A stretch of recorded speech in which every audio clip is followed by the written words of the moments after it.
Yeah, good night. This is the Cutting Edge, and I refer my next Wednesday for you. We're there with you. Believe you me. Come like a liver watch, you know. Yes, Cutting Edge. We see that the concert, Jamton, them call it, to aid the victims of the hurricanes that took place in the other part of the Caribbean, is on its way. It's still going on. I don't know how much artists leave, but if you're on your way, we just want you know, say it don't finish. Still going on, you understand? So you can still make it there, and even if you don't make it there, you can still give the money still. You know, really have to there if you give the money. But it, I mean, you know you want to watch the show still, but, you know, it is good to give the money still. Anyway, we continue our journey right here, so, yes. Me, I trick myself, man. The Zambian government, Bishop, sold the copper mines in northern Zambia to an outside consortium for $25 million. The copper mines for $25 million because they couldn't manage to keep them. The company that came in and took over the Zambian copper mines in 3 months made a profit of $75 million. They did not pay the Zambian government up front in cash for the mines. They were going to pay them over a period of time. Here we have this company that has an understanding of how things work, raised the money at the government's expense, took money that the company the government should have been making, and gave it back to the government and said, we paid our debt in full, and give them now 0.006% of the proceeds of copper mining. When right outside the door there's people in poverty, people in not eating, people ignorant, people dying, high levels of AIDS, and what's the deal? Churches are full, people are praising God, Africans pray all night. Prayer is not in the success equation. Prayer is in the revelation equation. Decision making is in the success equation. You have to make a decision and be sound. We have to be disciplined and make sure we go and get what God has called us to get. You can be full of the Holy Ghost, but you can still be ignorant. But as for me and my house, I will get understanding.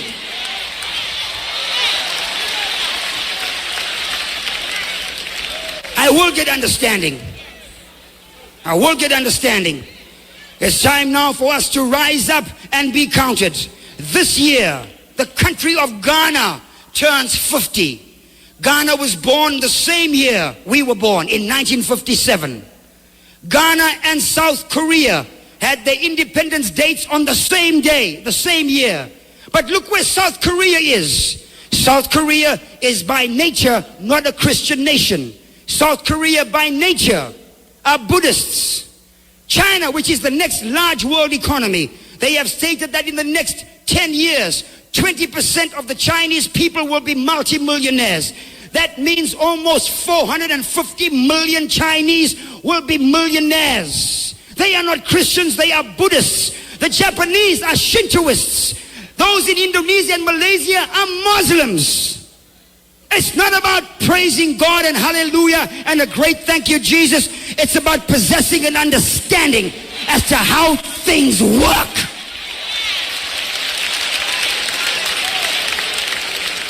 I don't think hell exists. I happen to believe in life after death, but I don't think it's got a thing to do with reward and punishment. Religion is always in the control business, and that's something people don't really understand. It's in the guilt-producing control business. And if you have heaven as a place where you're rewarded for your goodness and hell as a place where you're punished for your evil, then you sort of have control of the population.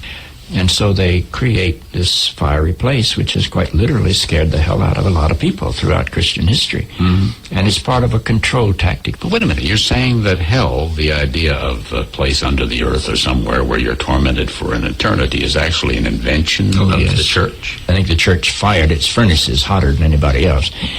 But I think there's a sense in most religious life of reward and punishment in some form. The church doesn't like for people to grow up, because you can't control grown-ups. That's why we talk about being born again. When you're born again, you're still a child.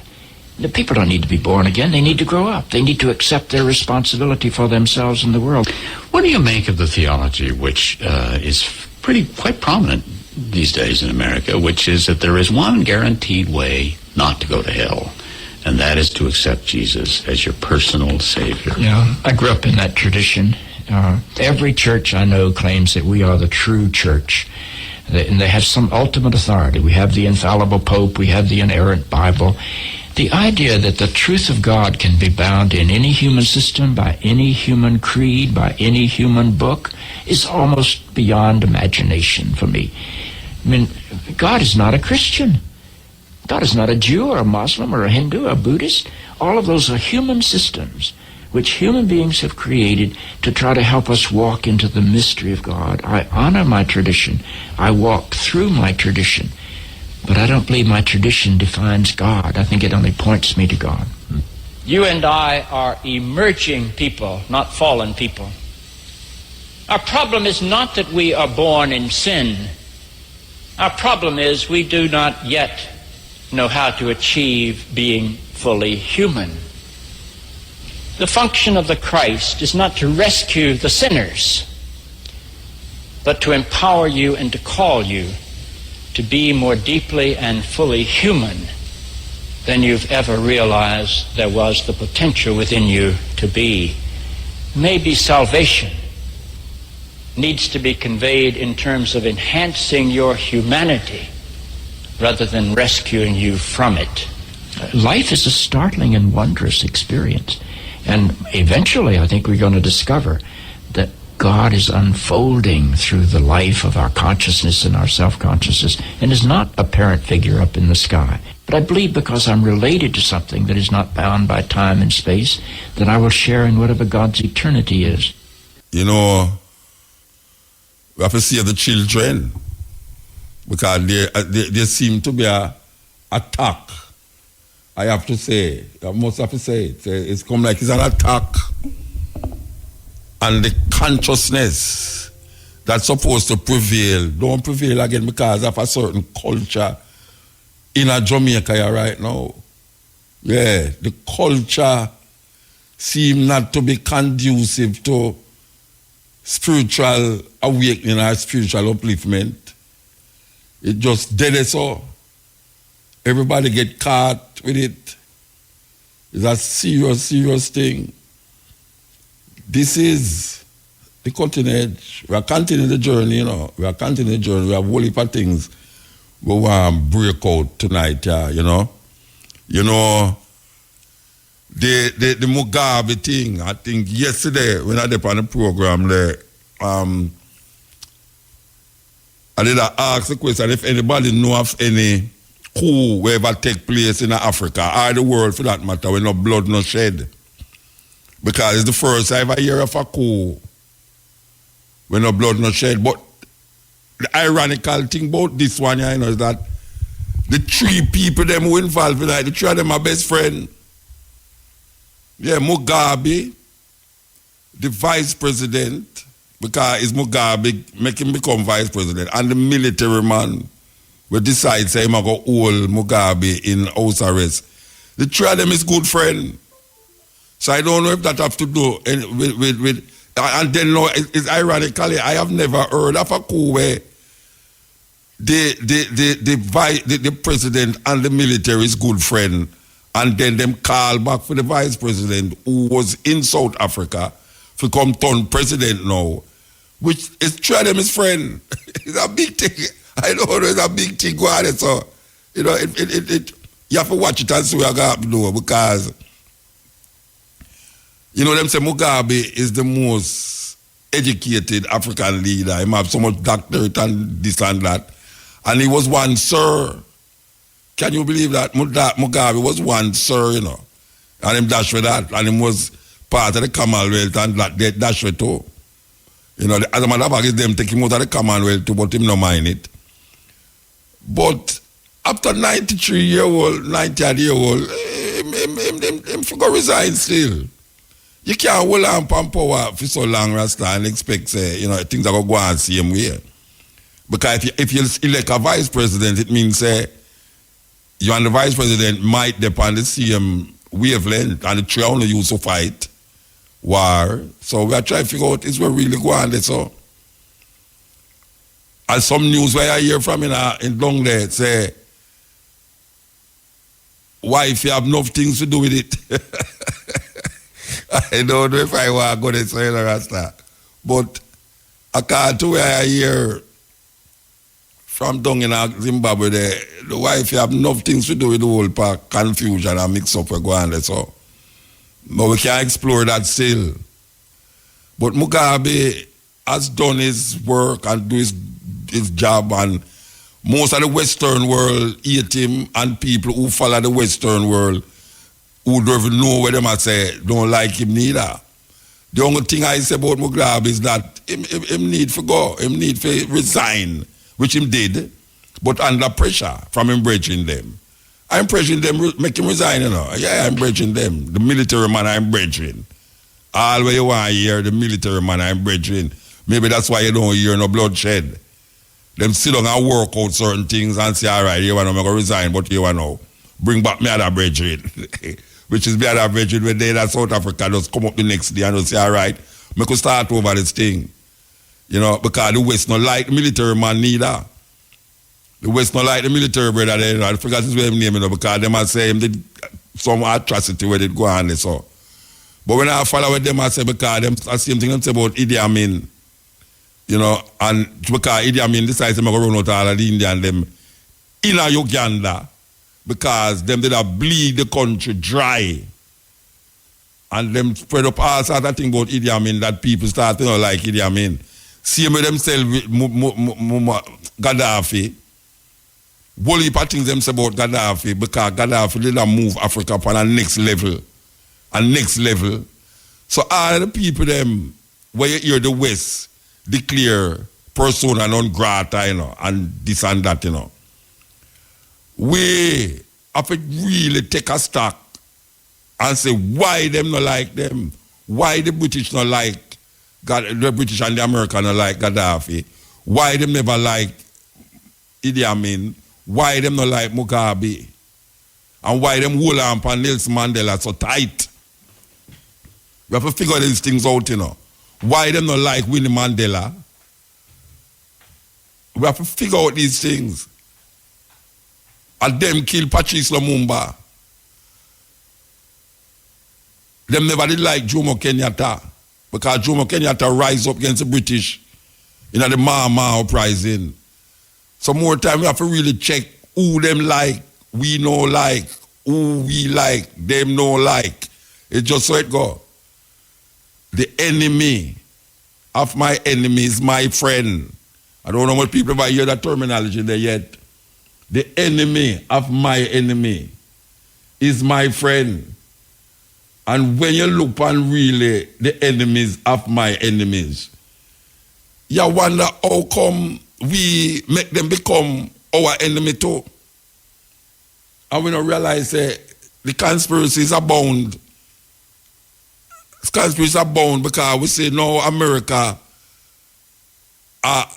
do these serious investigation about Russian involvement in the election. You know how much election America, you know how much government America trouble. You know much you know much people did not search for democracy. And America go and the so-called democratic government will rise up in the country them, become dictators in the country them. And when the people rise up against them and decide them are going to have a different government, the American regime topple the government them and CP with for them thing when the government now go for them way. And that also happened in Jamaica too, in the 70s. When everybody did a run go away because them say communism will come to Jamaica and them do all sorts of things for sabotage and do all sorts of things. This is no political party thing. This is a real thing we are talking about, we're documented. A whole heap of the country them where America going to go invade and topple the government them. Eventually the government come up and fight against them. We are talking about all the one where them killed the other day, named Bin Laden. Them used to arm Bin Laden to fight against Russia and them. And when Russia and them ease out after 10 years out of Afghanistan, Bin Laden just come boof and just said, no, we not work with you, because we not defend Arabia. And him not defend the government in Arabia. So he become now the main problem to America till them kill him. So we have to wonder what is happening. Why is it that every time America go in our country and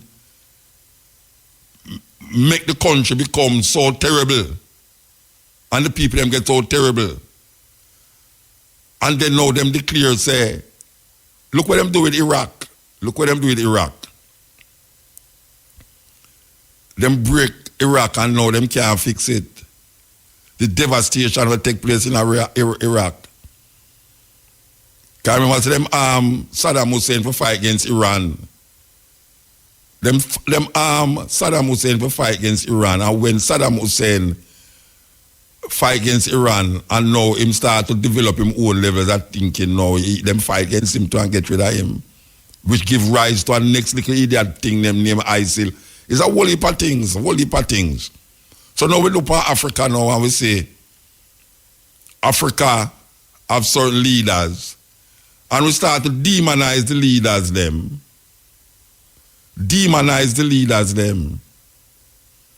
Because the leaders them decide, say, look now, we're not going to fool away now. We're going to develop our own strategy. No matter, like Kwame Nkrumah say, we must be free.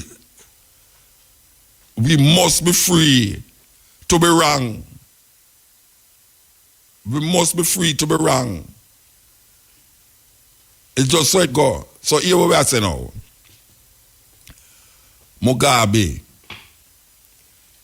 Mugabe did a long time. The problem I find with African leaders is that them don't know when to give up power. You understand? Them don't know when to give up power. Mugabe did it, and him do him work. And I say, him should have resigned still. That is what me I say. But that not take away from the self-reliance and standing up against Europe, especially England and America. Stand up against them. Even though them country they look like, yeah, and people have said, look what him do the country, I know him do the country, so. It's because them decide them are going to stand up for themselves. And when them decide them are stand up for themselves, them start all sorts of things. When the white people them were plant there, the farmers them in a Zimbabwe are plant. Flowers them are planted in Senegal, Europe. Flowers can't eat. Flowers will put your place. And the man them will take away the land and give the black people them. When people say, well, him take away the land and him live high and, in people them till I suffer. Look here, man. That is how the thing go when you start to realize, self-reliance is the greatest science. And if you have so-called superpowers that realize you're not depend on them going to make it very difficult for your country move. And as me say, it did happen in Jamaica. It was happening in Jamaica. Look all Cuba. Look what them do with Cuba. You know how much time them try to kill Castro? How much time them put this in a cigar, in a food, try bomb him up, all sort of thing, and Castro survived. Castro dead just the other day. Castro dead. And Castro country, even though them sanction it for 40 odd years, embargo, 40 odd years, Castro lead Cuba to have a better health system than the big bad America. Better health system. No illiteracy. A firm army. A little island, 90 miles from Jamaica, have such a firm army that he could afford to send him army into Africa in Angola and other places. And him survive them. So that don't mean that you can't survive. But you have people who say Castro devil, because we grew up come here that. We grew up come here to Castro this and Castro that. And when Mandela come with them call democratic socialism, all of the people them with their money, so them around because I'm going to bring Cuban thing or so. And then them start the sabotage from Jamaica. All sorts of things, you can't get certain food, poison flour, coconut are dead off and all them something. All sorts of things start happening in Jamaica. People that sell them house a little bit of money for run go to Miami. 5 flights a day to Miami. And now the whole heap of them want to come back. Because them left them house, yeah. Some of them just lock up them house and run left it. But them still have them house still. But it's a weird thing. It's a weird thing we find ourselves in now. We're going to play a little clip with them a man that talk about Mugabe. But before we go that, I say if we can find I see where we're there. We're going to see if we can find this and work it out. All right. All right. You know, I'm going to play this bridge now first. This is one of my favorite poets. And him is a Native American. We want to play this poem by John Trudell. You know, we had the opportunity and pleasure to perform with him and sit down in conversations in California with him. He died a couple years ago, he died, but a great poet, stand up for the rights of the Indigenous people of America. You know, where still a struggle for them security and them justice that them never get over the years when the Europeans go there and take with them land from them. Land that them hold sacred was snatched from them as usual. So we want to play John Trudell, a serious poem. We want the people them listen to him. We used to play them in the early days, but something just tell me to play him. Welcome to Jamaican Roots and Culture. I'm Pat Clark. Hear this! All original rude boy. Throughout his career, Ninja Man has earned a reputation as being one of Jamaica's most popular dancehall DJs. Born January 20, 1966, Desmond Ballantyne, sometimes referred to as a Don Gorgon, became known for his controversial and pro-gun lyrics and his stuttering and melodramatic style as a DJ. Born in Anotta Bay, St. Mary, Jamaica, Ballantyne moved to Kingston at the age of 12. He launched his DJ career with the Black Culture Sound System at age 14 as Double Ugly. In 1980, he joined the Kilimanjaro Sound System, and there he got the chance to learn from established DJs Supercat and Early B, and released his debut single as Ugly Man. That name did not work very well for him as an artist, however, and so he had a name change to Ninja Man. This name may have been inspired by the numerous clashes that DJs of the time would have in their quest to lyrically slay one another on the stage in front of factions of admiring fans. In 1987, Ninja Man recorded and produced himself his first hit single, Protection, a duet with Courtney Melody. The following years brought many prolific collaborations with producers like King Jammy, Lloyd Dennis, Phyllis Fatis Burrell, Redmond, Aini Aikamose, Bobby Digital, Augustus Gussie Clark, Steely and Clevie, and Henry Jonjo Laws. It has been said that Ninja Man comes up with all of his lyrics on the spot in the recording studio in a freestyle manner. This is a gift which has been attributed to his ability to win countless lyrical battles with contemporaries. His hits over the years 1989 to 1992, like Murder Them, Permit to Bury, and Above the Law, reinforced Ninja Man's image as a violent, rude boy. One of his most infamous rivalries was with Shabba Ranks, leading to a number of lyrical clashes. Ninja Man had quarrels with Flower Gun and Supercat during their heyday in the dance hall. In 1993, criticism of Ninja's violent and pro-gun lyrics arose and led to a decline in performing gigs and chances to record. He always maintained, though, that his gun chants were only lyrical confrontations for the music industry clashes. By 1997, Ninja Man had changed his name once again, now performing gospel reggae songs as Brother Desmond. He sought help to fight his crack cocaine addiction in born-again Christianity. Read this. In the name of Jesus, I say he that dwells in the secret place of the Most High shall abide in the shadow of the Almighty. And if you come to serve the Lord, you serve him in the true and living faith. In March 2009, Ninja Man, along with his son Janil, were arrested and charged in connection with the murder of Ricardo Johnson on Mall Road in Kingston. Ninja Man was granted bail for the sum of $2 million Jamaican dollars in March 2012 and was scheduled to appear in court on July 15, 2012. At least 58 jurors were needed for the start of the trial, but only 15 showed up. The trial was rescheduled to start again in April 2015, but was again postponed and rescheduled to start in January 2016.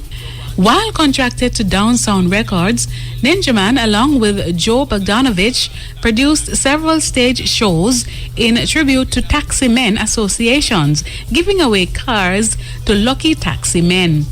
In 2015, Ninja Man parted ways with Down Sound Records and opened his own picture frame studio on Blackwood Terrace in Kingston. On November 20, 2017, Ninja Man and his co-accused were found guilty of the 2009 murder of Ricardo Johnson. And now, to end Jamaican roots and culture, here's our famous quotation from the Black diaspora.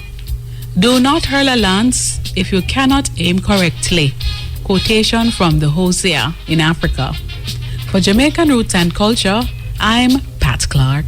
History of Ninja Man, which is the man there, the tongue of many people, you know. I don't know, them guys sentence him 2 weeks' time or 3 weeks' time. So we don't know what I work out this, but we can see what happen. This is the Cutting Edge on RFM. This is the Cutting Edge on RFM. So we just talk about Mugabe a while ago, and we just say it's one of the leaders them where them teach with 8. You understand? Just like most of the leaders them where we say I do something that is not in line with white supremacy or in line with them former colonial masters. You know? We did meet Mugabe when him come to Jamaica too. Yeah, we did Bridging and go meet him in a Pegasus.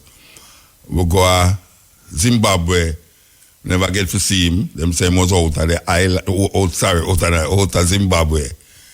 Twice we go down there out of Zimbabwe, but you know, Zimbabwe money is exchange money. You have one US dollar, you could have a millionaire down there if you have a US dollar, believe you me.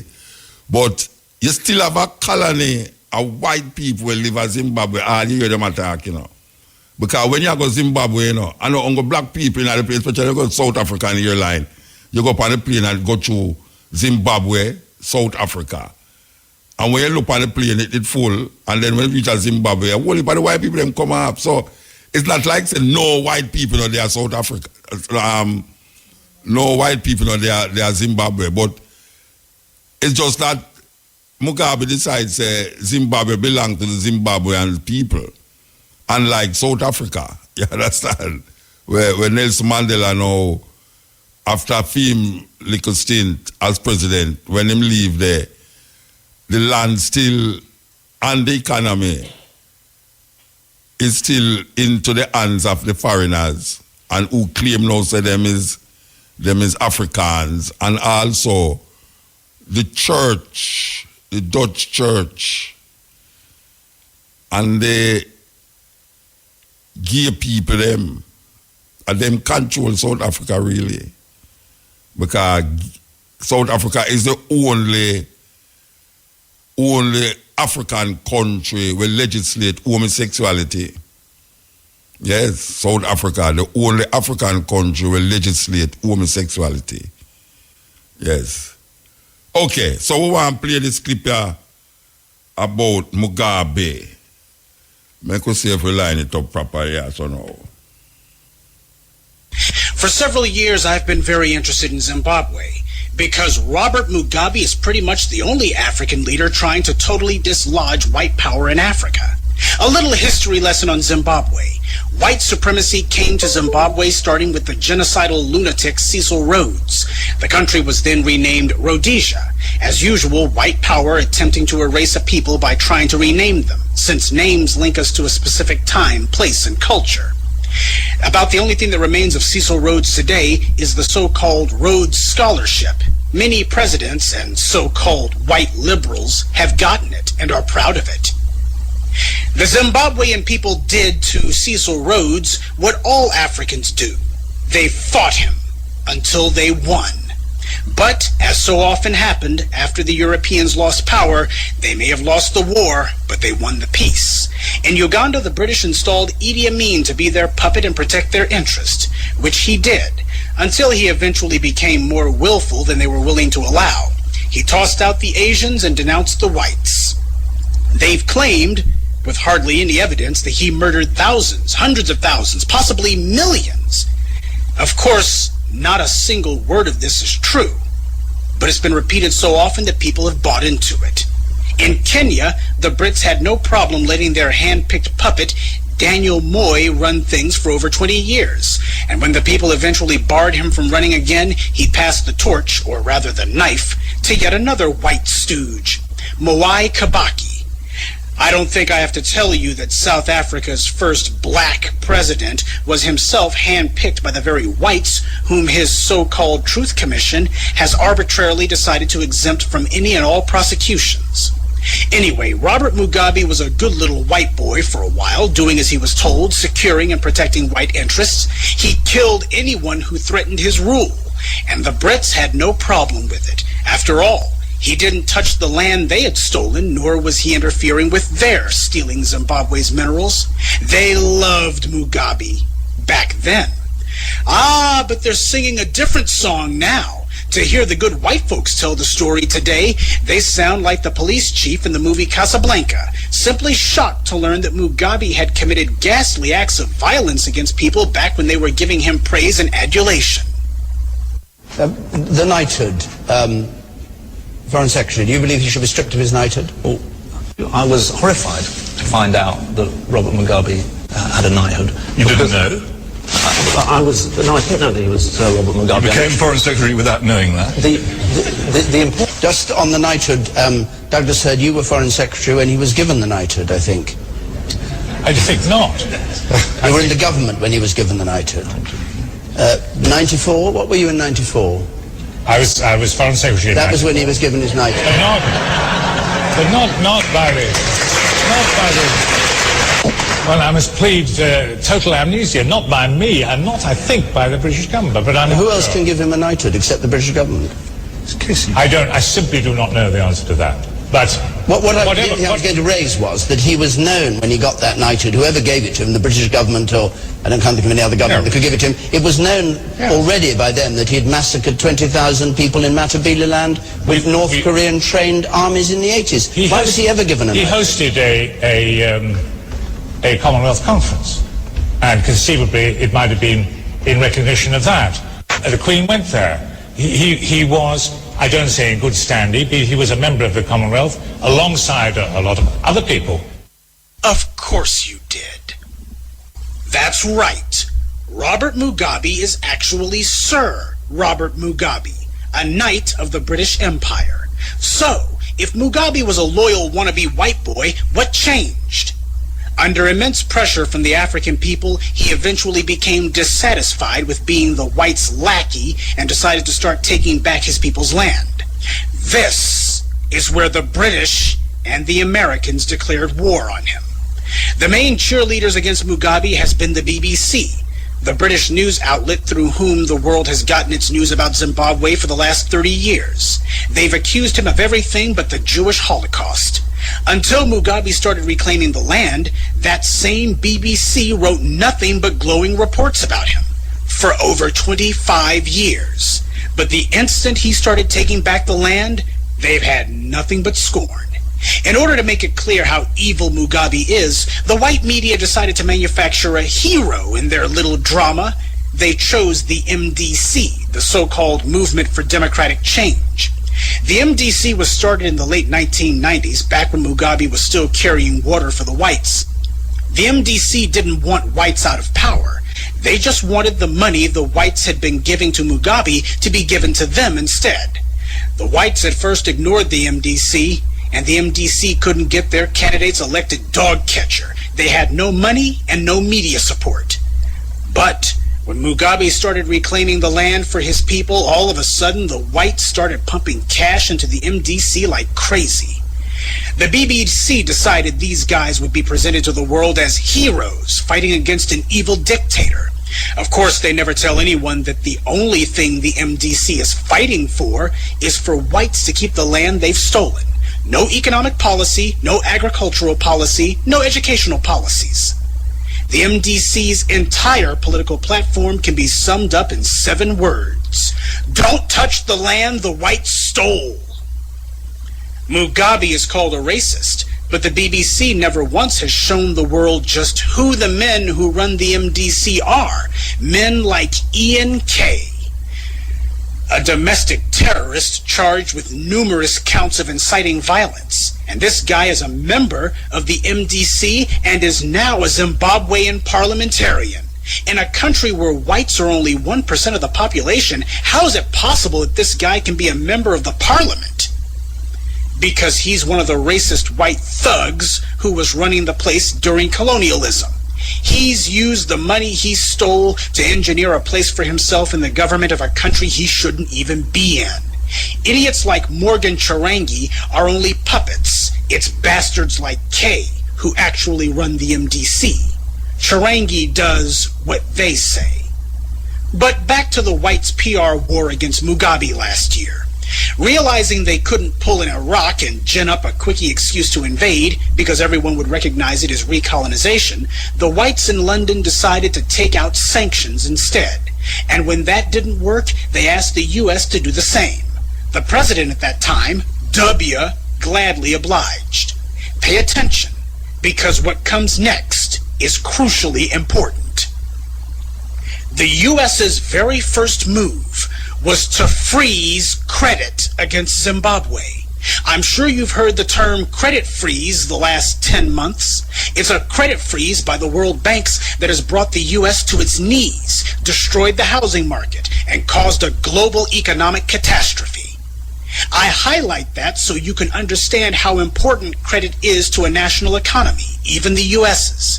The U.S. still has working farms, working factories, and a service sector, but credit alone has caused nearly 10% unemployment in only a few months. This is what the Brits and Americans did to a country with nowhere near the financial resilience of the United States.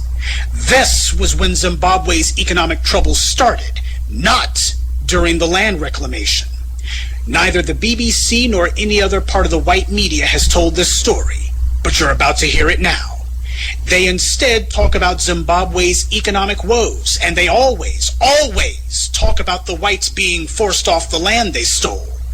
Check it out for yourself. Whenever Zimbabwe is mentioned, without exception, the article or news broadcast will talk about supersonic inflation and then immediately talk about the poor, downtrodden whites who the mean old Mugabe is pushing off the land.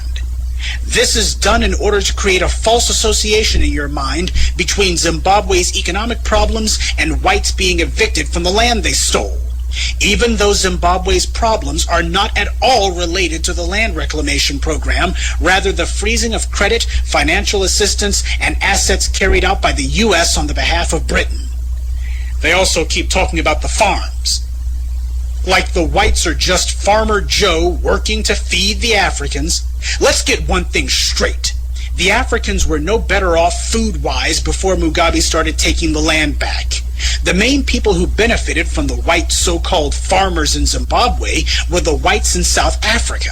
The Africans have never had full bellies off of whites owning the farmland. But that's the way propaganda works. They want you to think that reclaiming the land has caused massive starvation, when it hasn't. The sanctions have hurt Zimbabwe, not land reclamation. And the BBC is not a neutral observer in all this. They are a zealous advocate for the whites. As far as the BBC is concerned, hey, we stole that land fair and square. Now, how is it that they can get away with these lies? Because we, as black people, do not ask about it. This is why the white media will do interviews with the bootlicks in the MDC, but nobody thinks it strange that not one member of Mugabe's government has been interviewed.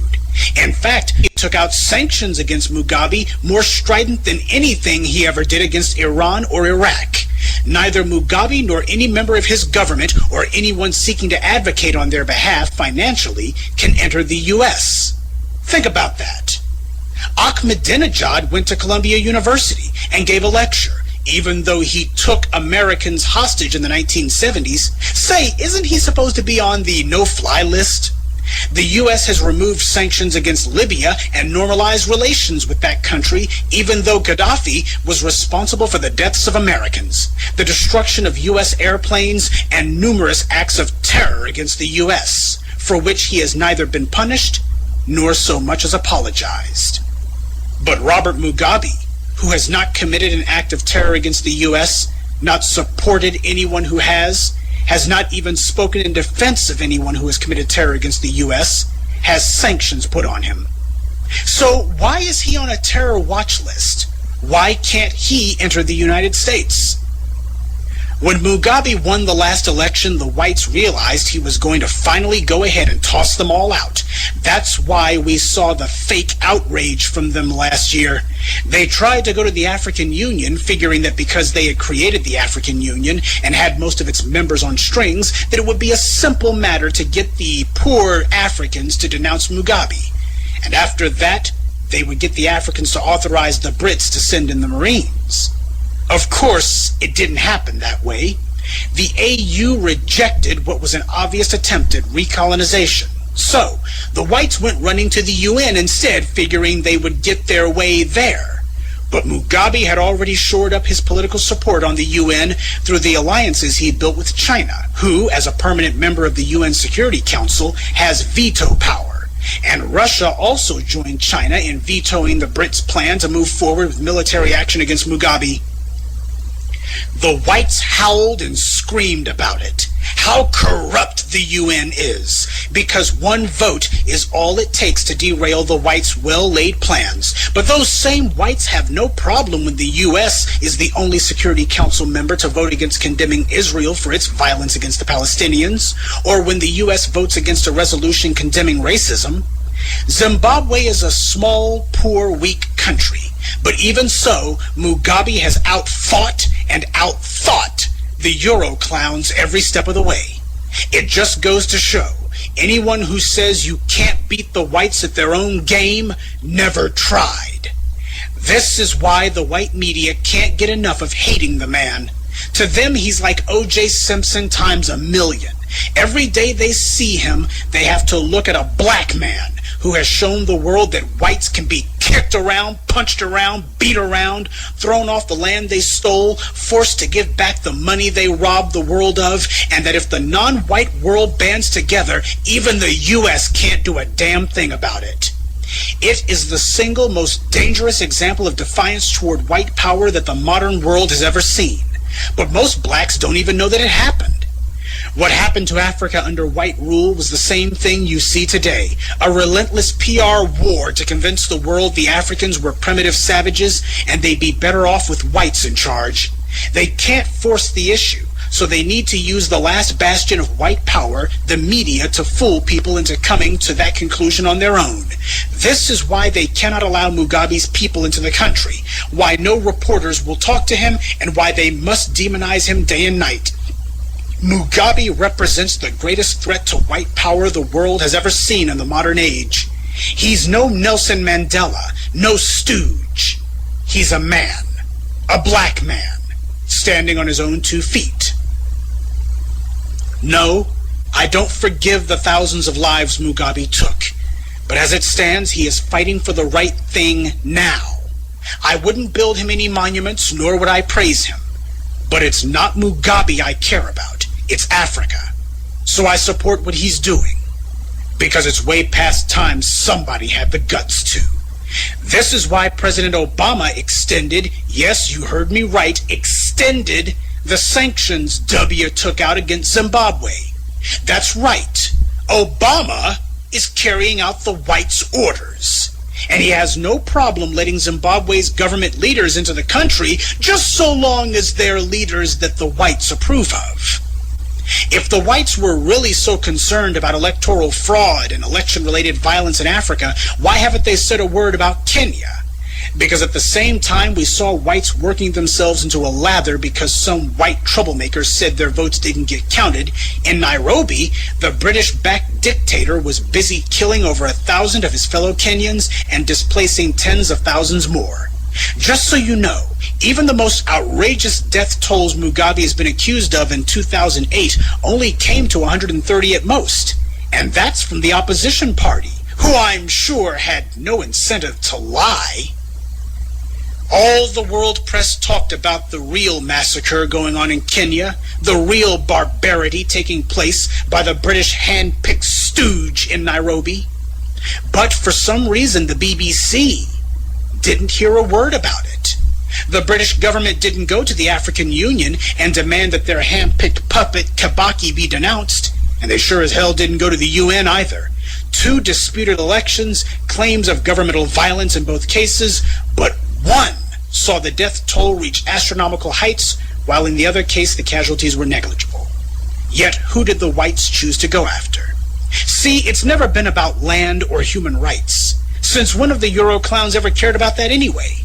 It's always been about supporting and maintaining white power. Mugabe has shown the world that even the poorest of nations can overthrow white control if they have leaders committed to it. Every African on the planet needs to be watching this one. Mugabe, regardless of his faults, is showing us the way. And for that, we should support him. Maria Stratford, lecturer in photojournalism and professional communication, radio show host from RMIT University, Melbourne, Australia. She have a documentary screening at the University of the West Indies. For those of you who don't know, yes, there is a documentary screening.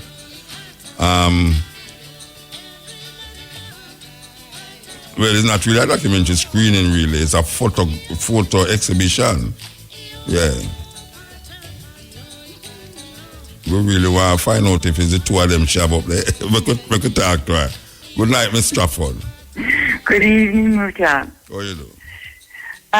In actual fact, you were right in both cases. It's a documentary film on the Rastafari who repatriated to Ethiopia, and I made that for my PhD project that spans from 2008, 2009, and 2012. That's when I shot the documentary, and at the same time, I was taking a whole lot of images all over Ethiopia. And so there's a photographic exhibition which celebrates the diversity of Ethiopia as a nation, as a country. And then there's the documentary which is about the repatriates and gives voice to the repatriates so that people can hear them and hear their stories. You know, and I hope it's not closing on Friday or Saturday. I need to come and see those photographs. I would love you to come down, Muta. It's not open on the weekends, I must stress that, because someone from Mochirias came down to have a look at it on Saturday, and the museum is closed. It's in the new... So when it's going to be open? Friday?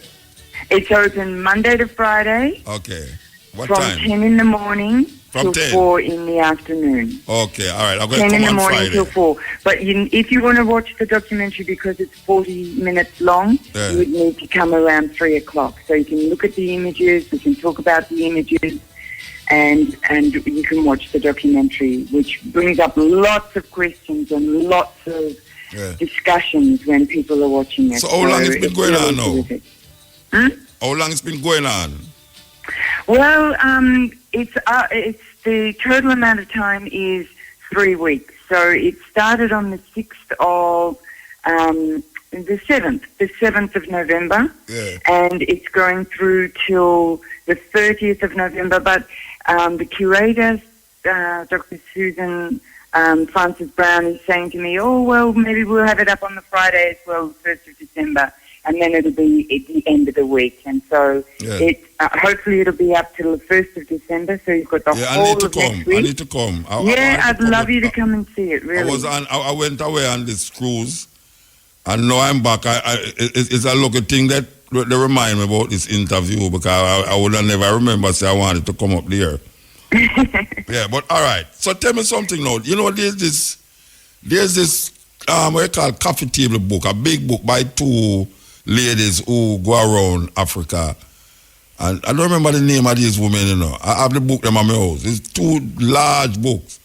And they have a very wide array of Ethiopian imagery in these books, about Africa. I think I actually know the book you're talking about. It's two ladies. Yes, I think I know them, but know the book, but I don't know who the women are. All right, your book, your photos, I said book, your exhibition, is it like that? I mean, the images all over Ethiopia with, like, for instance, now, you have some women who put the disc in their mouth. Yes. And stretch their ears. You have those kind of photos up there? Okay, so a lot of people who do the books on Africa and the Omo Valley people, the tribes down there, they concentrate just on that. And they have beautiful images, and they're very, very, they're important images and all the rest of it. But my images, yes, I do have some from down in the Omo Valley. I have several in the exhibition. One, well, I won't describe them because it'll just take too long, but I have a mercy warrior, which everybody just sort of stands in front of him. It's just him looking into the camera, and it's a very powerful image. Yes. And then I have 3 others of women from the Hama tribe down there. The situation for the Omo Valley tribes, who have been living in the same way for centuries, is dire, because the land is being taken away from them. They're making huge dams down in their area. The Italians are in there. The Indians are taking land. It's a dire situation. These tribes are experiencing a lot of loss of their land, which will then turn into a loss of their culture. But you will also see images of way up north, where you have the Ethiopian Orthodox churches, the rock-hewn churches of Lalibela, the celebrations of Mescal, the finding of the true cross. And then you have all these other places in between, you have the shots of traveling through Ethiopia by bus, and you come across the most amazing sights, Mika, just amazing. There's 2 images in there that I really love, which is, they're straight out of the Bible. If the Bible had photographs, these photos would be in there. There's women standing around by a water well, gathering their water in huge pots. Yes. And there's this, ceramic pots. Yeah. And then the other image I call No Room at the Inn, because it just looks like biblical where times. Jesus and Mary walked. Or your picture, biblical pictures. Or your picture, yes. And then there are others of the repatriates themselves and their offspring who have been born in Africa. Yeah. So the first generation of people now being born. And then there's the iconography of Rastafari. Yeah. So tell me something. How How much photos you have on display up there? I have 45 images, so it's quite an interesting and very diverse number. And look, people like Cableton's manager, Miss Kemp, you might know her. She's been in 4 times. Yes. She said to me the other day, I feel my DNA in this place with these images. So, you know, it's a great honor to me to have such positive feedback from people, not only from the documentary but from the photographs. So and it's been a learning experience for all of us. You have prints of the photos selling? Look, I am open to selling them. That wasn't the purpose of it, but if people want to buy it, then they can buy it. I want to buy them. What size they are? Sorry? What are the sizes? What's the size? The sizes are sort of, if we're talking about inch, we're talking about 16 inch by 20 inch. So they're a good size. They're a nice size, you know, a nice size. I want to buy them. The whole lot. I'll sell it to you. Yes, I'm coming up there. I'm coming up there on Friday, definitely. I can't come tomorrow because I'll be down here, but Friday, you said 10 o'clock it open?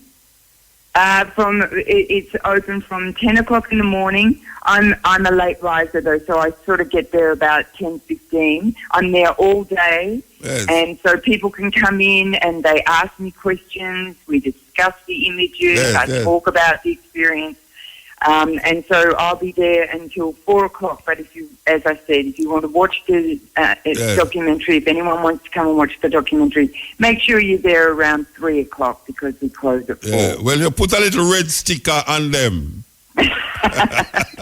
I must tell you that I am giving one image to each of because the music that, of course, I would use reggae music in the film. Of course, I would use reggae music. So I showed a variety of different artists, Big Youth, Coco T, Johnny Clark, a variety of different people.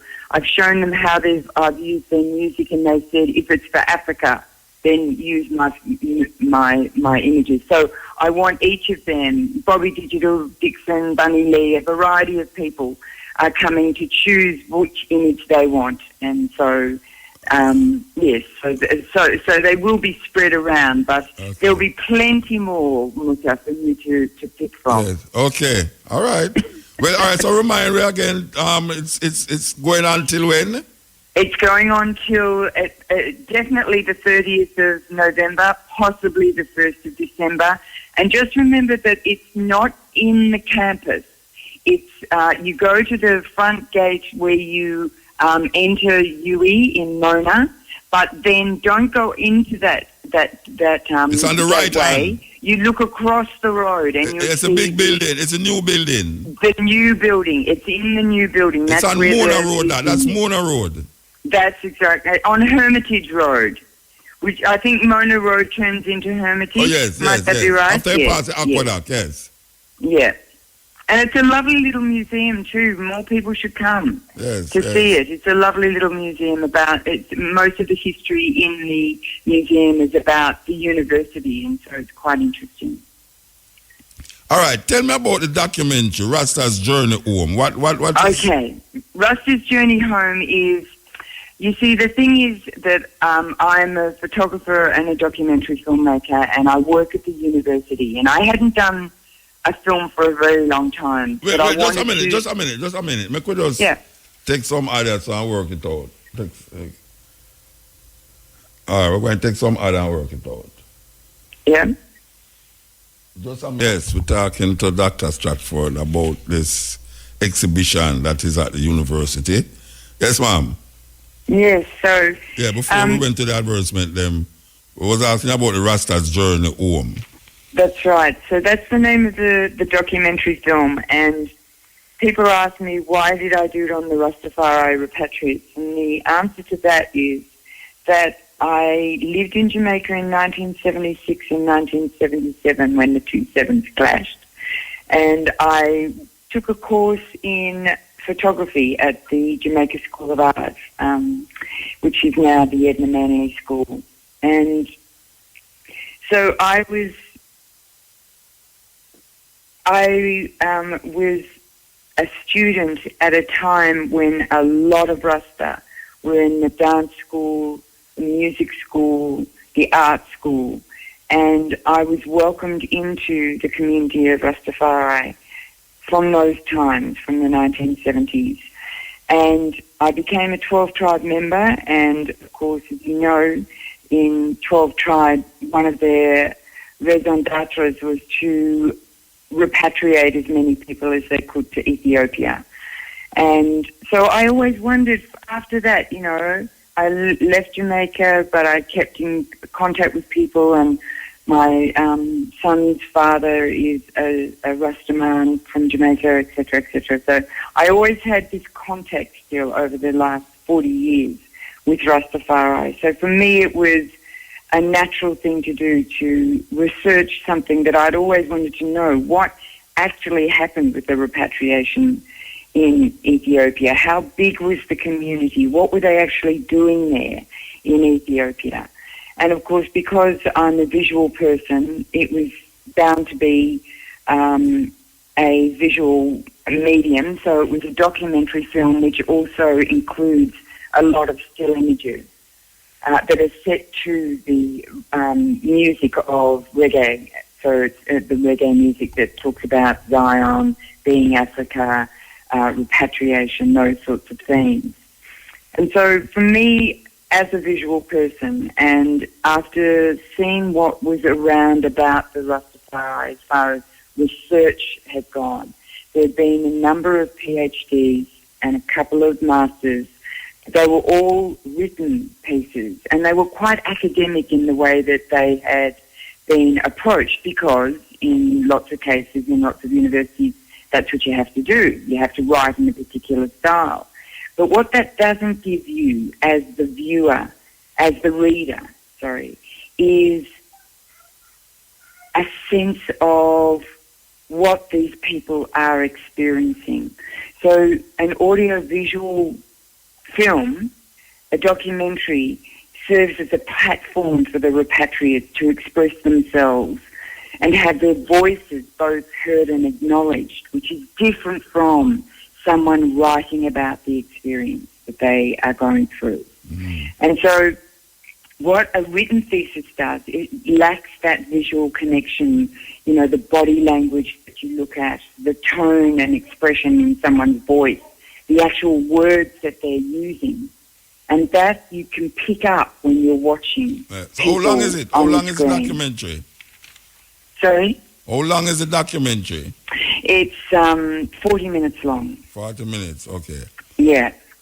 Okay. And so it talks about things like, at the beginning, there's a little section. It's not sort of, oh, now we are going to talk about, but you'll see that there's different chapters to it almost, but they're not introduced as such.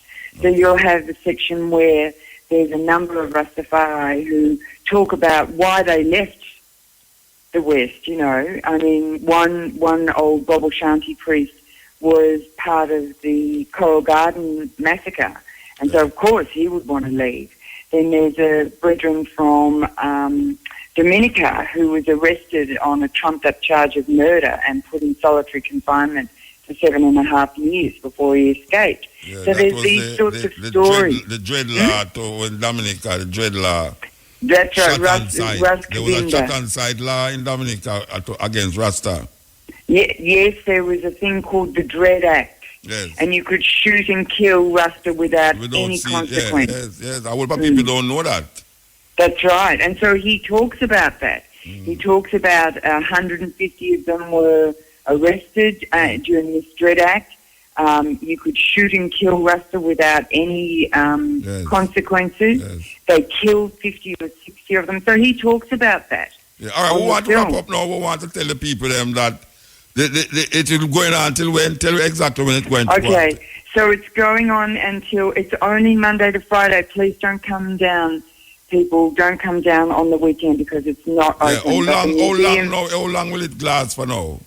It's only another week and 2 days. Okay. That's it. So all next week and tomorrow and the next day. So by the 30th of November, you need to have made your journey down. Okay. Thank you, Mr. Stafford. Stratford, we're leaving. We have to go. You have to go. Yes. So I'm looking forward to seeing you and lots of people coming in to have a look at it. Yeah, and put the red mark beside them. Okay, give thanks. All right, give thanks and thank you for your interest, Muta. Yes, that was a lady from Australia, Dr. Stratford. She's a lecturer of photojournalism, professional communication, radio talk show host from RMIT University, Melbourne, Australia. And she's the one who is putting on this exhibition. Heal up, Mota. Blessed man. Blessed man. There, this one, get a strong energy for your program and thing, you know? Yes. Yeah, because a long time I listen to your program, years now. Yes. Yeah, man, and I like the work you put in for your country. Because you really need your work right now, you know? Yeah. That's your positive reason and your talk them. Yeah, because the country go wrong way. Yeah, we don't stop. We don't stop, man. Yeah, man, me rate that, man. Put my test, my listen for me, a youth. Yes. I go and I get to me, I tell about years back. Yeah, a long time years. Long time there, man, before Usain Bolt born. And true, man. So a long time we are run. A long time for real, man. Long time. Because you see, when me see I go in the country right now, in Jamaica, it talks them get higher for crime. Yes. I mean, I like that. Yeah, you see it. We used to smoke weed and drink liquor and all that one vibes and thing, but every day here say 10 dead there, so 2 dead there, so 3 dead there, so I mean, I like the vibes there. How much woman dead over there, so? You see it, I say, no, that wrong, man. So my time I walk on the road, I have really want to say, I want to today for your day or tomorrow. Yeah. I tell you. Yeah, man, but we are going to still, you know? And show, man, for just go and live a life, you know? Yeah. Give thanks, for real, man. Give thanks. But you see, right now, you see me, I big up my place and thing, and I big up some people and thing, because I know them listen to the program and I listen to it. Yeah, well, if I'm big L, I listen to the program same way. You know what I mean? Yeah, man, because I big up Chopper. Yeah, the man they chop up meat with him, cut with him cutlass and him knife and him thing then jerk man and thing you see it. Yeah. And the whole Mumplace and Crow same way. Alright. Yeah, and big up the California race course Crow same way. Local Star and DJ Greg and Fire X and the whole crew, you see it? Yeah, alright. Give thanks, brethren. Yeah, man. Yeah, how is it? Yes, I tell you. Is the Colonial just ill? Muta. Blessed. Brethren, hey, well, I love little music there. All the pata there before it. Yes. Nice I'm going to surprise you with the next one. You know one? I'm going to surprise you with the next one, man. Yeah, man. Hey, well, I mean, it's about 2 weeks now, I try to reach out, but, well, you know, last weekend about the week before. Concrete asphalt for all the fort for we on the field. Yes, Magwan well. The week before, boy, you want to hang out with me toenail till the end. I hope so maybe we're taking one more call. But I know, I'm never right now. I want me to want to talk about. But well, I think I remember. Well, take your toe print, so I don't know. Yes, sir. I don't remember. I think I don't want the youth. A youth did call where why when in talk, it come in like say me and you upon the same wavelength. Cause me and you say a thing, I think I say the same thing you talk about. When the youth call, he sound when me and you say, man, what a man sound like the girl that where him the one where they talk fast and I say him God a homosexual and beat up Jesus up there and all them so my 3 Jesus bad. Yeah. Remember? Come here, you say you ask himself in call and go on like a woman sometime or something like so. Some girl thing said we because I am not talk about the flat earth theory or something like so. I don't remember when that talk about brother. Because me want to call before him say one time he say water always level, it take, the shape of the container and so it all level. But if you know, say water no level, water, cause adhesion and cohesion make the water always curve. Yeah. No, the earth, the one when they talk about the earth flat. The earth flat, yeah. Yes. But them they come talk on something, say, because if you look on water and anything, water always flat and level. Water never flat. You look flat to him, to we. It look flat to we, but it always curve. Yeah, it's like the horizon. Yeah? It's like the horizon. When you look out there, it seems like it's flat. Yes, but it curved down. That's one reason. All right. One of the ways all done with proofs of the earth is round now. When you look, like when you look on the moon and the eclipse of the moon, when the earth moving between the moon and the sun, and the shadow of the earth fall upon the moon to get the eclipse. It's a round shadow, you say. Well, not round, but it's a elliptical shadow, you say. Yes. Right? That's sphere. Yeah. Right? Yeah. It's a sphere, you see, so you know say it's round. When you see, if you see people, if you're up on a hill and somebody come up the hill, the first thing you say when they come up the hill, whether they have a basket or whatever upon them head, it take time come up till you see them head top, till you see them face, till you see them shoulder. Yeah. Because they come the hill. Yeah. And I see them when you look out on the horizon and a ship come to you. Yeah.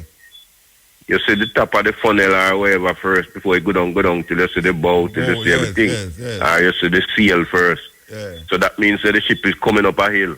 Yes. So you know the earth curve. Well, brethren, I can tell you something. Them have some people around there, including our brethren, there, where I show you some serious reasoning for showing you the world flat. And you can't talk to them because you talk to them and them not talk back to you, like, I say, all right, brethren, hold it. Because I'm not going to really debate if the earth flat or it round. And if the earth flat, somebody would have sailed off for a long time or would have fly off. The theme argument, is that if the earth is round, the water that drop off of the earth, I show him say about gravitation pull everything to the center. And it's like a different argument. And must call it gravity, you can call it anything you want. We make up the name there. Yeah, they make up the name there, say gravity, but there's a force. That a magnetic force will work to pull everything to the center. Center of the earth, yeah. Yes, so it's always acting on you. No matter when you jump up, you'll come right back down there. Understand? And there's another force that push you off still but one greater than one. Yeah. Because anytime you lick, if you put a book on the table, see how the book are pushed down on the table will push up back on the book. Yeah. You understand? Yeah. And I want some other people all right, I'll enjoy that. I want to tell you something now. I know you love the whole thing them, I go and play 2 tunes and I go it's long time I have to play it because man call me on my yard and say, Muta, every time you say you're going to play it and you don't play it. Well, I go and play it tonight since I hear you the son now as a man who love them whole tune. So why you hang up your phone and listen to what I'm going to do? Yes, sir. All right, All sir. right. Yeah, man. All right, brethren. Give thanks. Okay. So what we're going to do here, son, now? We're going to play this tune. You know why I play that tune? Because every time I play the tune, the next day or 2 days after people call me and say, Muta, you know, have the original version of that tune there. And guess what now? That tune they done over many times, Master Griffiths. Now, a whole heap of people believe, say, are the original version that. But we're going to play the original version for you, right at the middle of the night, Tell anybody to hear the original version. On the cutting edge. Believe. Mash up brains, We're going to mash up brains, for those who are not in the know and know, said that Bonavilla tune is not the original tune. So, here we're going to do now. We're going to take this call, yeah? Yeah, we're going to take this call, yeah. Yes, Ian. Muta. Yeah. Yeah, man, give thanks to life. Mugabe. Yes. I have never seen Mugabe get so much people jumping for joy and being happy. So, while he's in, as he's now getting it while he's going out. What do you think about that? Well, I think the people them feel say him should have resigned. I don't think it's because them feel say him is a terrible president, especially in Africa, because the majority of Zimbabwe and them don't know no other president. Yeah, over 30 odd years. Yeah, so I think say as a 90-year-old man, them I feel say it's time to resign, and when them say I'm going to resign now, them really feel good and joyful about it. No, but he was pressured in doing that because them not going to impeach him the same day. Yeah, him say I'm going to give up. You must understand, say, that is the way of these politicians and politics. You know, it's like his friend, them a pressure him, you know. Mm-hmm. I'm friend, them a pressure him. Yeah, because better you leave while you're ahead, you know, rather than you have to be kicked out disgracefully. Most politicians in Africa, it seems that them prefer to be kicked out. Most of them. Yeah, most of them don't want to give up power. You know, and I think that's scaring him to that the next person will come, would want to reverse all the things them when fight for over the years. You know. So that's why I'm fire the crocodile and them send back to him now. Yeah, you know, and my wife was supposed to take over, you know. But yeah, after the man who was next in line in fire him, which is the crocodile. Yeah, but when I say now, him wife come between all of them things, eh? Because I remember saying wife run Ghana now too, you know. Yes, because if the for the moment the people are protesters who feel threatened. Yeah, and maybe she's the cause of the whole thing too. Eh? No, I mean, if you say that, maybe she's the cause. That's why I say, remember say, the man, who elect the vice president? The president would be the one. Yeah, and the military man. The man that used to fight in the jungle, if you want to call it jungle, you know. The man that used to fight white people in the jungle over the years, you know. You understand? So them is very close. So when you hear say a coup happen, and the man say it's not really a coup, the military man say that's a coup. You understand? Yeah, because them never really take over and run the country. They have him under protection, which is also house arrest. That's why I say that friend thing I go on, so where we don't understand that thing they talk. So after you sit down with him and I show him, say, watch your brethren. You have to do this, you know, or else we're going to do another thing now to make it look bad. Man, decides, all right, resign. So it's a more like an intimidation approach. Yeah. Than the normal coup that will care not what happened to him. But them tell the country say he's all right. Yeah, it's care for him. Why them say them plead to him because normally a coup that don't take over the whole country and just kill him. Yes. Yeah, who associate with him and that too. Yeah, so you can't say there's something more going on there where maybe we don't understand still.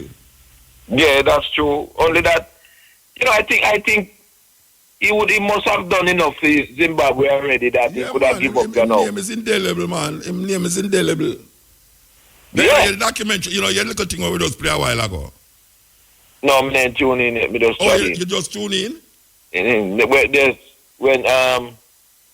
Yeah, not very long. Yeah, man, we just play a little thing about why Ethiopia. Yeah, we're always looking for that. Yeah. But otherwise, he's a freedom fighter, but that have a big smear on my record for him. Yeah, when people are smear Marcus Garvey too, when it come on try it, let's see, you know them way there? Yeah, I can call him coward and but we're not going to smear him because of that still. Politically, him is who him is. No, well, if the good outweigh the bad, then you have to give him this title same way. Yeah, so that we are work with. Yeah, you know, but give thanks at least it was done without any bloodshedding. I tell you, man. I tell you, that's the main thing. Yeah, because them things they always lead up to that if you don't be careful, you know. Yeah, and destabilize the whole country and the whole weird place and all them things there. Yeah, so no investors would want to go in. Although I don't believe in a foreign investors too tough in a virgin. I don't know if foreign investors are going to go in there because the same watcher. Them don't like the military man neither, you know. The crocodile. I don't know why them call him so. Well, I don't know what I said. The white people don't like him neither, you know. Yeah, because he can't go do anything less for the country still, you know. Part of the ones them who did massacre all over people in the earlier days. Mm-hmm. Yeah, so, you know, we have to watch chances. We have to watch chances still. Yeah, so give thanks again, my brother. Yeah, man. No, before I chat, the Miss Africa beauty pageant. Yeah, some outfit that I see the pageant them are wear. That's their national dress, yeah. Oh, I mean say they go get you. Yeah. Yeah. That's their national mood dress? It's a national dress at a different country them do it in a national dress. Okay, give thanks to it, man. It is so edifying. May I tell you, man, it looks sweety, man. May I tell you, man. Oh, gosh, man. You can't and that's the diversity of Africa, you know. You can't just imagine if we sister them, where I go up on stage, did I dress them with them, man? Man, oh, gosh, man. I've seen one with 2 horns. Yes. That is the national animal and the national symbol, you know. It is so interesting, man. I share it with so many one who give thanks, so may I relate to the eye back. Yes. Because my sister will bring on the other day, Jessica, from South Africa. Mm-hmm. You know what people, when them look on her, them feel a certain strength, man. Even just how to dress. Yeah. When you go at the poetry thing where you have to skip, and when you come along as someone, just how to dress, bring a certain aura around her with her traditional dress, man. It's sweet. That's why I will give IRFM and its staff the #1 station to open the people's eyes and educate them, you know, man. Yeah. Because no other media wouldn't really even talk or play the documentaries. Them afraid, them not. Right. About broadcasting commission and all kind of stuff. But long live to the eye, man, and to always keep doing these things, man. Because more than likely, if you listen to another radio station and they talk about Mugabe, they talk about what BBC and CNN give them. Yes. Yeah, them not going to show the next side. No. You know, yes. Because they don't want to be impeached themselves. Yeah. All right, Brethren. Bless up. Yeah. And controlling the people. You had a ship full of African men, women, and children who were at the mercy of the captain and all the sailors on that crew.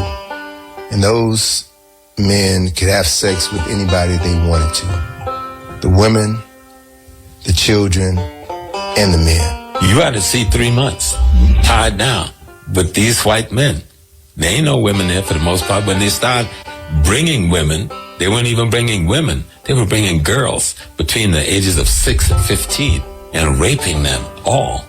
But they also were raping the men. Same things was happening on the plantation to demasculinize the black man. Control the slave population is to rape a father in front of his sons, or to take the biggest, baddest black man on the plantation and do something horrible to him, to completely humiliate and emasculate him so that people won't respect him anymore. And that still happens to this day. In the Caribbean, they had seasoning plantations, which were plantations used to break the slaves. And one plantation or one place that had a lot of seasoning plantations was Jamaica. And people have to wonder, what were they doing on these seasoning plantations that was worse than what was happening on the regular plantations?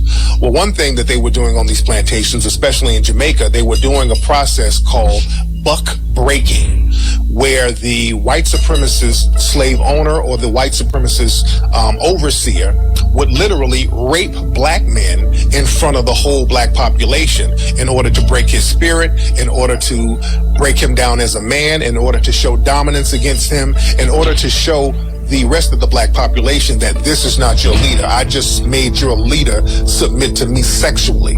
And this happened a lot in Jamaica. This is why homosexuality is so looked down upon in Jamaican culture today. And it was a way primarily of cutting down those who would rebel. In other words, it was a matter of power and control and domination. And they would call it buck busting, but it was really butt busting. Slavery continued until 1865 for about 2 generations, right? So how do you reconcile that? You can no longer bring in Africans, but you still have the business of slavery. So they still needed Africans to do the work down south, especially after the cotton gin was invented. So you had the creation of breeding farms. 2 of the largest slave breeding farms in the United States were on the eastern shore of Maryland and right outside of Richmond, Virginia. They literally bred black people like cattle. They would have a strong black man have sex with a healthy black woman. That woman could be his mother, his sister, his aunt, his cousin. It didn't matter, because the end product was produce a child that I can sell, bodies that I can sell and ship down to Mississippi, Alabama, Georgia, South Carolina, North Carolina. It was a business. We had breeding farms in the United States that would put one person from one plantation against another. We even had a system where if you were a breeder, male on one plantation, and a female on another plantation, or even on the same plantation, even if you were mother and son, they would mate you. And so I tell a lot of my patients and a lot of my friends, you got to stop using the MF word, because that was a description of what actually happened when the paper bag would go over the head to put one breeder against another when they were related. Cutting edge, Ian. Hello? Yes. Blessing. Blessed man. Yeah, man. How go? Cutting edge. How was your cruise? Sweet. Nice. Yeah. As you're there on the African thing, me just a quick thing. Me hear it's second time now, so I want to put it to you. You ever heard about that thing named Mandela effect? The Mandela effect? Mm-hmm. Well, I can't imagine what it is, but you tell me what them say it is. Well, people say in the Bible, like Revelations, it used to be Revelations, now it's Revelation. So like word changing without they change it. So like a guy said, So Mandela coming at that? Well, I don't know. Like a guy said, back in the days when the Bible written, it was wine skins. Now it's bottle. So in his Bible, hold on. You asked me if I didn't know if I hear about the Mandela effect. Yes. So what may I say now in relationship to the Bible, where Mandela coming at that? That's why I want to know. That's why I call you. No, because me not really know. Huh? All right, what them say about Mandela as it relates to the Bible thing where you talk about? No, because they say words that change without they changing it, like a lot of words. So, for instance, the guy was giving me an example about Revelations in the Bible, where in his Bible the word change from Revelations to Revelation. It don't have the S on it anymore. Yeah, so may I ask you, Mandela, what them change Mandela to? That's why I say I don't know. Mandela not changed to nothing. It's just I don't know why they call it the Mandela effects. But so you call them say revelation is revelations now, so that is a Mandela effect. Yeah. Mm-hmm. Oh. And wineskins is now bottle, so it's a Mandela effect. So I don't have the it's the first I hear that. It's the first I hear about it. It's the first I hear that. Oh, it's the first I hear about it? First, yeah. I heard about it a few months ago, and then yesterday I hear about it again. So I said, let me call you and ask you if you ever hear about it. No, the first me hear about it, Bridget. Oh, maybe because somebody the will word come and enlighten about it. Why them say the Mandela effect? No, I don't really know. That's why I'm really calling you. I don't know either. Find out about it. Yeah, give thanks. Okay. All right. Yeah, I've never heard about it. I hope somebody can call and enlighten me. What is the Mandela effect as it relates to words changing in this time? Yeah, I don't know. El Muta. Blessed Mandingo, you know, man. Blessed love, yes. Quick talk. As a Gaviite, meaning a Pan-Africanist who has worked with ZANU-PF in Zimbabwe for many years, very, very closely. We see the rejoicing by the racists and the traitors about the forced resignation of President Mugabe. Yeah, you didn't hear anything we played a while ago? No, I didn't. I didn't hear it. Okay. Yeah, but let me say, as a person, as a Gaviite, was worked closely for many years with ZANU-PF in Zimbabwe. I wonder to see the amount of lies by the British and American and other racist European media about Zimbabwean President Mugabe. The coup that took place on last Tuesday, the 14th of November, took place because of the power struggle in ZANU-PF about who would be the next president after President Mugabe.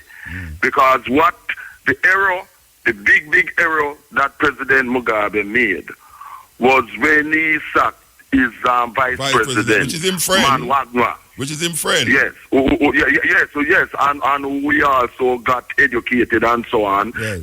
And put in position his wife. 52-year-old Grace, to be the next president. Now she has always been, for many, many years, very unpopular in Zimbabwe because she is rude, has no manners to the war veterans and people in the military and otherwise, and that type of thing. So she is the cause of his downfall because he did not rein her in and pull her in line to stop her from disrespecting. And our power hungry ways of wanting to be the next president. And this is what made the military come in. I was suggesting to a call a while ago, say, the military man and the brethren where go to South Africa and Mugabe was ones where they did a fight. Yes. Them did a fight and she come in at the mix side and that match up the whole friendship thing. Yes, I never actually said it much of the friendship because thing, we're talking the head of the military who is Chiwenga. Yes. And that is what has caused it. Because what has happened? It's our greed that has brought about the downfall of our husband. Because President Mugabe, had only 8 more months to serve out his term as president, until about July next year, And if he had not allowed her to, sack Mnangagwa, the crocodile, and put her as vice president for her to succeed him, he would not have been overthrown by the army. Because the military brethren vex, The military brethren vex about the woman there, After the 3 of them come up right through the years and come up and fight against white people, the military man vex say, make this little woman come now. Because she played no role and she's rude and arrogant. She's the downfall, sadly. You see? And what happened is that it is not the people who remove President Mugabe from power. It's the army. And the same way in which the army is putting in Mnangagwa, the crocodile, is the same way they can remove him. People must remember this. It is the army that has done this. I am glad that President Mugabe has not been killed, and also his wife and so on. But people must also know. No, but she left. She not there. She left. Gone and live life. She not in Zimbabwe. She gone. But what I'm saying is that his strongest supporters have been arrested. Still in detention. Yes. And what Chiwenga, the head of the military who did the coup, has said is that anyone thinking of taking any revenge against any of President Mugabe's supporters will be dealt with severely. And the reason why he's doing it is out of his own self-interest, because ZANU-PF is one party, and if he allows people in ZANU-PF who support President Mugabe to be heard, then he's opening the floodgates for his section to be heard, because the Europeans don't like the army people and Mnangagwa either, because they come from the same revolutionary material. Yes, but remember say him did a fight and him was marked for death by the British, the military man there, Yes, Mnangagwa, he was in prison too, just like our President Mugabe was sent to prison for 11 years, and unlike Mandela, he never fell out on the last situation like what Mandela did in South Africa. And this is why they're upset, because they were hoping that Changarai, that traitor, and so on, would be brought in by the military now and Mnangagwa to a so-called unity government. But ZANU-PF, Mnangagwa and the military have said it is ZANU-PF. So they're not allowing the British agent, Changarai and so on, to come in. Because that is what the British and Americans are hoping, And you notice in all of this report by the Line, BBC, Fox News and the European media, newspapers and otherwise, you notice how them don't mention the fact that the Zimbabwean economy is in problem, not because of President Mugabe, but because of the racist economic sanctions that George Bush and Tony Blair, the American said IDRA, against Zimbabwe. Yeah, we just played the whole story a while ago. The whole story. And you know where that reminds us as Africans in Jamaica? It reminds us of when the Americans launched the same kind of economic sabotage against Jamaica. Yes. In the 70s when they wanted to get rid of Michael Manley because of his association with Fidel Castro. It's the same thing. Yeah, repeat the same thing that I just said a while ago. It's the same thing, no different economic sanctions, racism, is economic warfare. Yes. So it is not people, it is not President Mugabe who has smashed up the economy of Zimbabwe. It is the racist Europeans, the British and the Americans with them economic sanctions. Yeah, them do it with everybody, man. With everybody. But we hear them repeat them lies, and you know, Muta, whenever lies are repeated, evil people who know that is lies will start to believe it unless them consciously say, no, this is a lie, you know. The lie will become true too. Yes, because the constant repetition of the lie will make you believe if you don't keep yourself vigilant. So people must know this. And we say, the Theresa May here, she talking about the oppression of President Mugabe, those hypocrites and things. President Mugabe was elected every time. The head of state of Britain, Elizabeth II, has never been elected, and she has been in power since 1952. She's 92. That is 65 years. Yeah. 65 years. You notice them don't talk about that? Yeah, nobody elected her, and she has been in power since 65 years. Yeah. President Mugabe has been elected every time. Yeah. See? Yeah. So people don't be fooled by these racist liars and the traitors.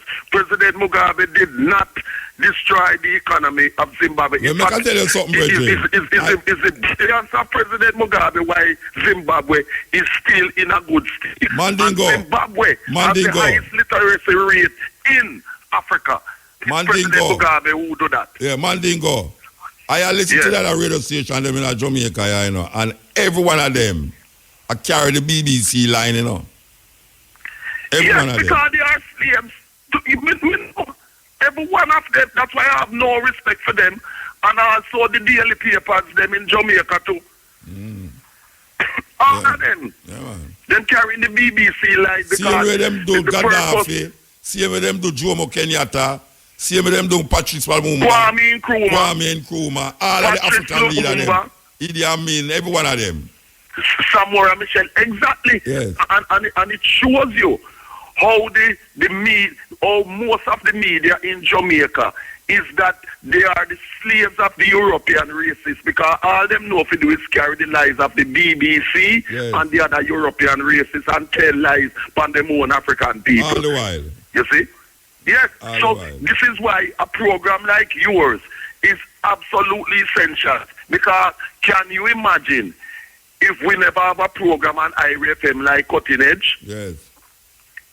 Our people would be at the total mercy of these traitors in Jamaica who continue to peddle the lies of our people. Why they don't think what people in Jamaica must also deal with is the total rejection of this so-called national ID thing. Yes.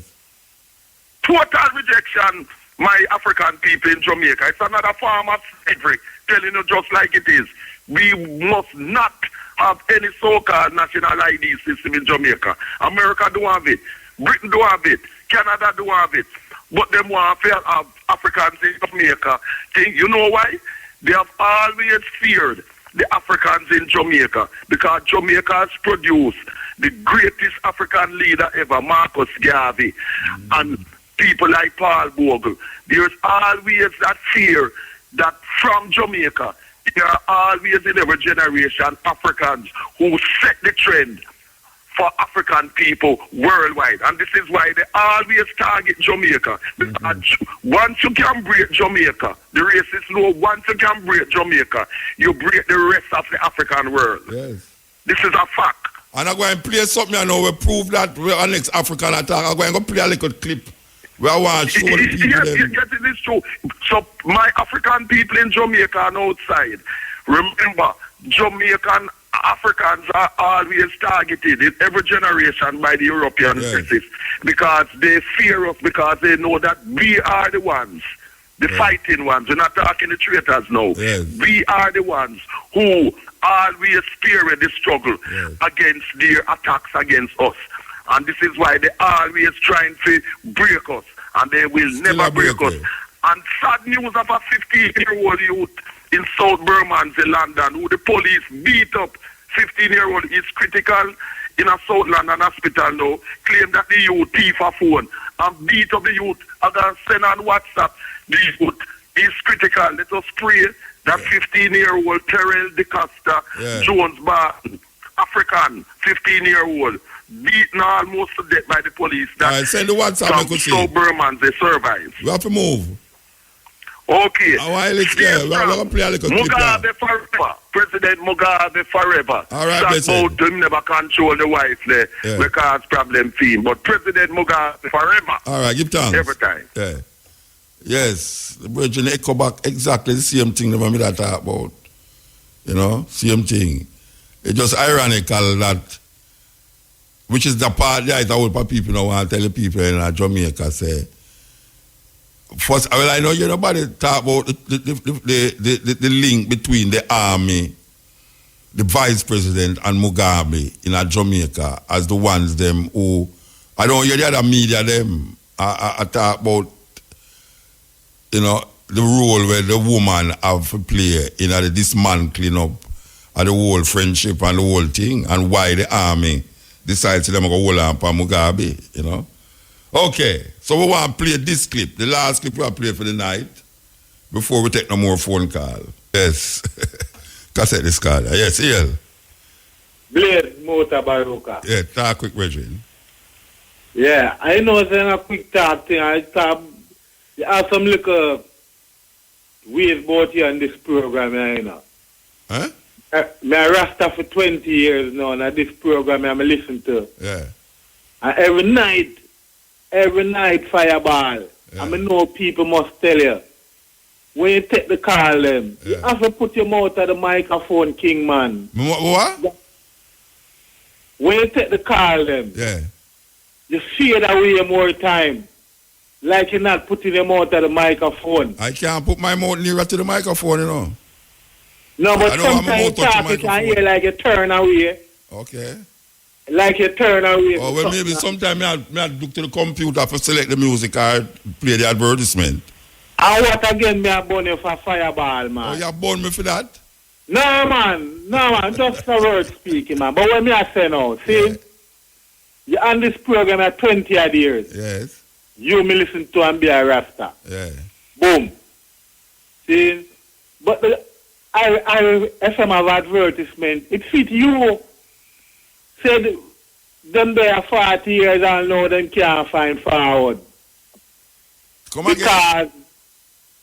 Every time for the 20 days up on the program, I notice you alone can't the studio by yourself. Because every night you've been asking somebody, say, what to do. 20 days. No, well, all right. Wait now, hold on there. I mean, I'm an intelligent person. Yeah, but here one over, brethren. I can tell you all this thing I work now. This is one of the real talk show, where music and talk, right? Yeah. It's me I play the music, you know, and it's me I talk. And them have advertisement over there, so and them have phone for answer over there, so. See, it's not that me can't do everything, you know, but you see now, through me I busy at talk sometimes the advertisement get missed. So me have to have somebody to remind me, say, watch out. You see the clock, the advertisement time, and me turn my back and I play the music over there, so now, and someone have to tell you, me say, all right, so where we do that, so now? Because the phone ring, me have to press the button. If somebody know in here, right now, nobody know in here with me, you know. So everything, if the button have to press, me have to press it. If the advertisement have to play, me have to play it. If me have to talk to you, so me have to talk. If a music have to play over there, so me have music have to play over there, so. So, in the day program, them have somebody inside us, so, and we work with it. In the night, the sister there, but she leave early, so. We have to work it informally. It's a human being kind of vibes we are work with your son now. Say, all right. But what me I said for the next time, 20 years me I listen to you, I force me I call you. So big up yourself, Mutabaruka. Yeah, but wait, I know all the while you used to hear that. The argument about what am I going to do, what am I supposed to do now? I know all the while you hear that. Enough time, man. Enough time. Like how long? About 10 years now you hear that? More than that, I want to. Don't go so bad. You know why I don't 10 years? Because you know why I don't 10 years. I'm not tell you, it's going to reach you before the night done, before the program done. Yeah, but you see, no, it's not going to reach again because the program soon done. The program soon done. Well, first time talking to you. It's a laziness, but I tell you something. It's a laziness in me if you even work a computer over there, so you know. Me love to work my computer with my music. But you see, for me, if you go over there, so now, it's almost like a laziness. Trust me. It's my fault. My granny, I say don't care. You know, I don't care. I just lazy. If you said, show me if I go study. Because yesterday, you know, when I do Ellie's program, you know, it's the nearest me ever go to work, everything, you know. Yeah? Yeah, when me that do Ellie's program yesterday, Tuesday. Yeah. It's the nearest me ever go for work, everything. And then even to that, me now remember say cash pot to come at a certain hour and the news not come. Because me use the cash pot at a certain time and stepping razor. And me use to the news for a certain time. Yesterday take me half yard. I know me do on concrete asphalt for now. Where you about concrete asphalt for? IFM. Behave yourself, man. Where you about concrete asphalt for? So much years. In my work at IFM. Even though I said 12 o'clock, the national anthem. Yeah, but that a by the way thing, man. I about the man for man. Why? You never know about that. 25 past 12. Oh, I'm sorry. This is national anthem. So what happened time when me no play it at all? No, man, you can't go out the man for that, man. Because maybe I'm one in there too. And that may I show you. Maybe I'm one in there. I don't know. Okay. All right. Now come on for the program because probably God will wait for call you. No, not no more. Play a clip here and you are hold up the clip. Oh, okay. All right, my boy. All right, that's it. Yes. Right, man. Man, easy, no easy, no. Actually, you don't know we're going to show you at that time still, believe you me. And even to that, sometimes I just say it because I don't saw. Come here and say, what we're going to know? All right, click that. I don't know. Anyway, the brother find it and I will do it. I don't saw it go. Anyway, here one out. What we're going to do yes or no? We're going to play this.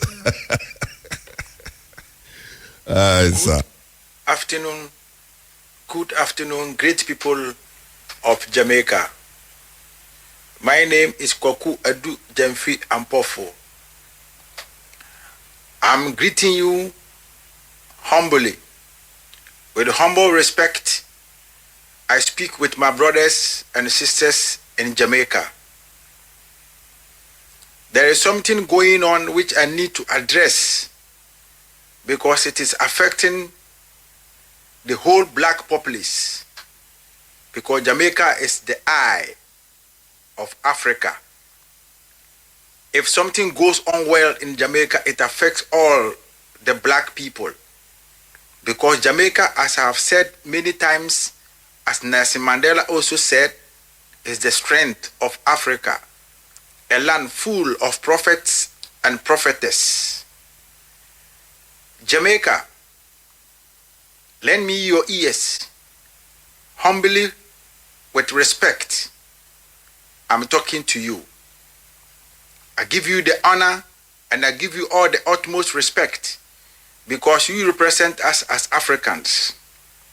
If Africa has a population of 3 million or 3 billion, each Jamaican, a person from Jamaica stands for not less than 3 million people because you are our leaders. You are our prophets and our prophetess. Jamaica, if you look back and you listen to yourself, during the time of reggae music, when Bob Marley, Peter Tosh, Bonnie Wheeler, Benny Spear, Gregory Isaacs, Jacob Miller, and those people were ruling, black people almost got united. We had a very big spiritual upliftment in the life of the black people because it was coming from Jamaica. It was pure and it was holy. It was cleaning us, unifying us as people. And we had the enthusiasm, the happiness, the strength, the courage, and the might that the future will be bright for us as people in Africa. The words, the wisdom, the knowledge, the spirituality of the music paved way for us to love ourselves and to be built spiritually.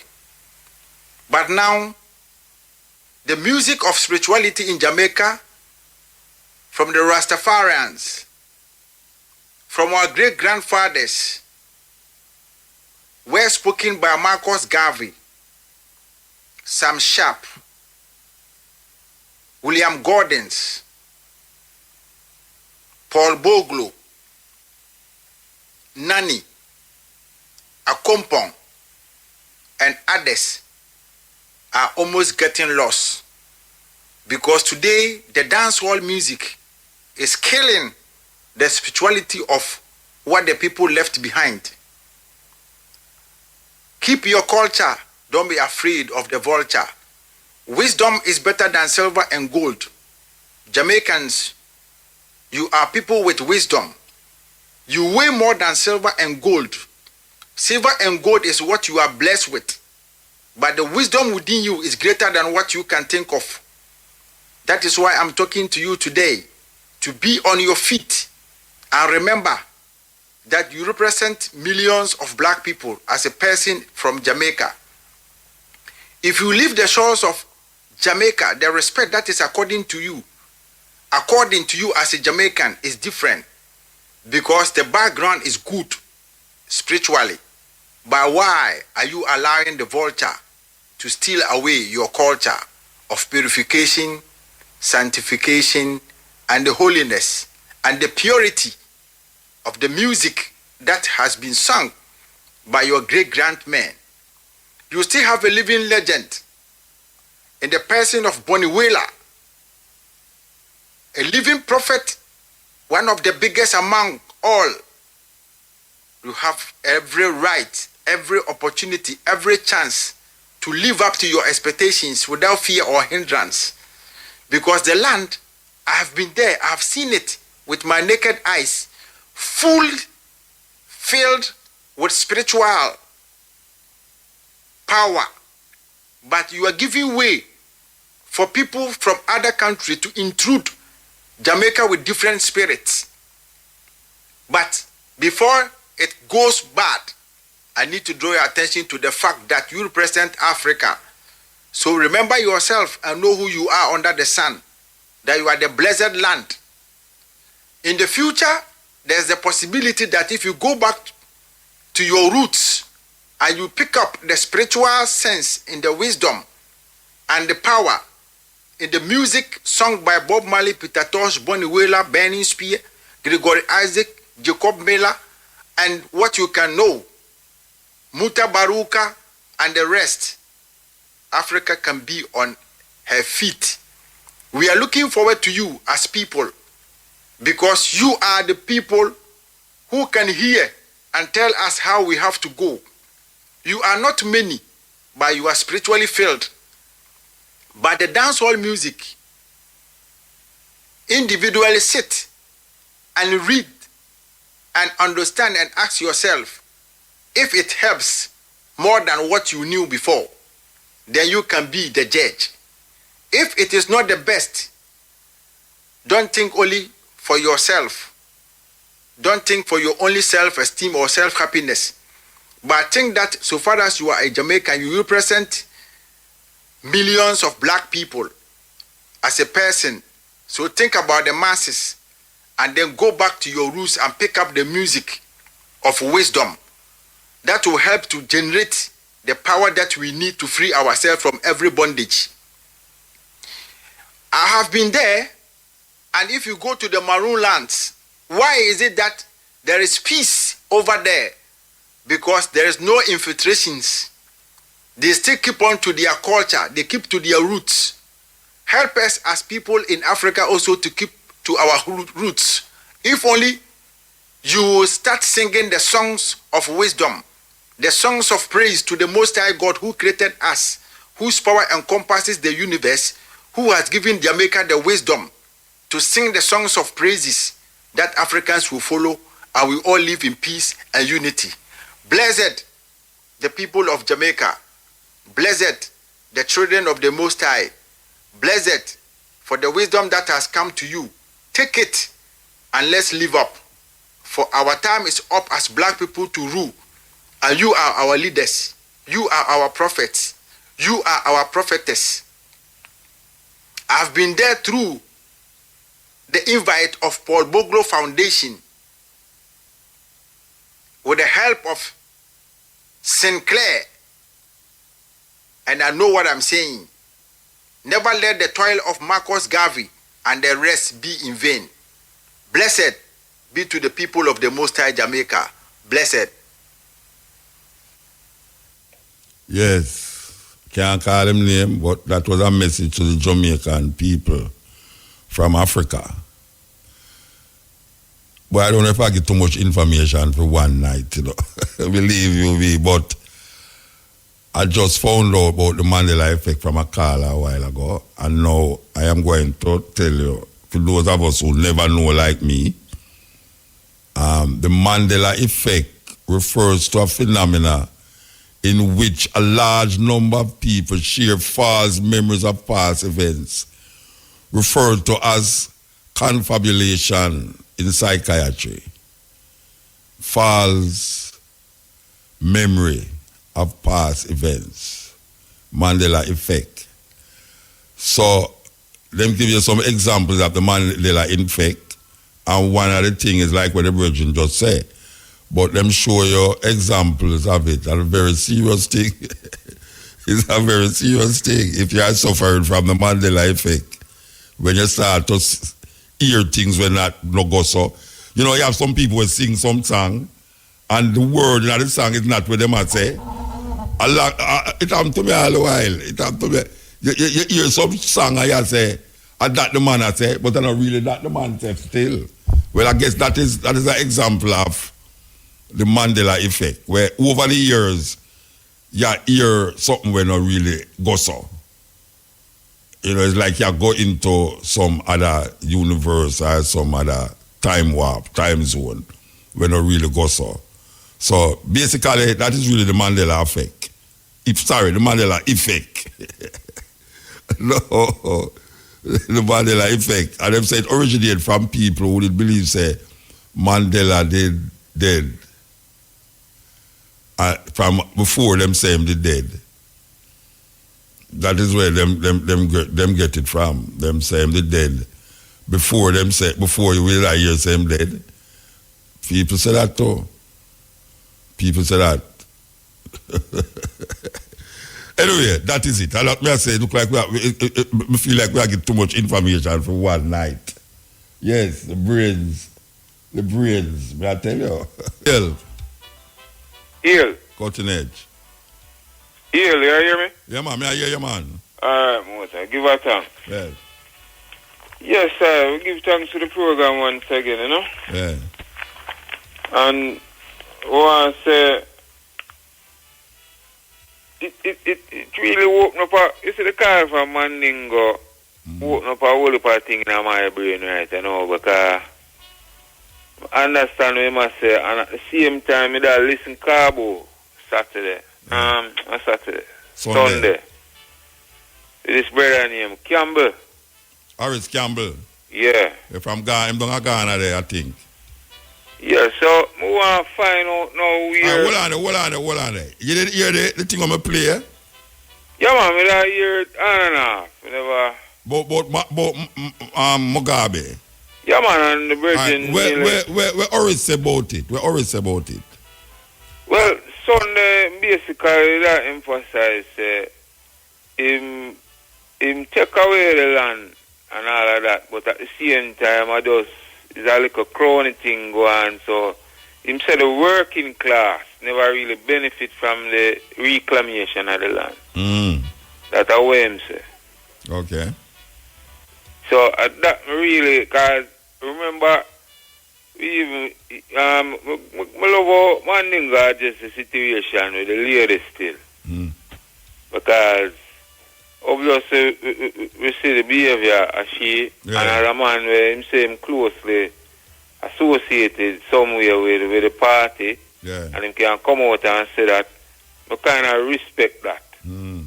Because some of the time when we have people around we and them step out of line certain way, we're not going to really burn them out because we not for them circle. You understand?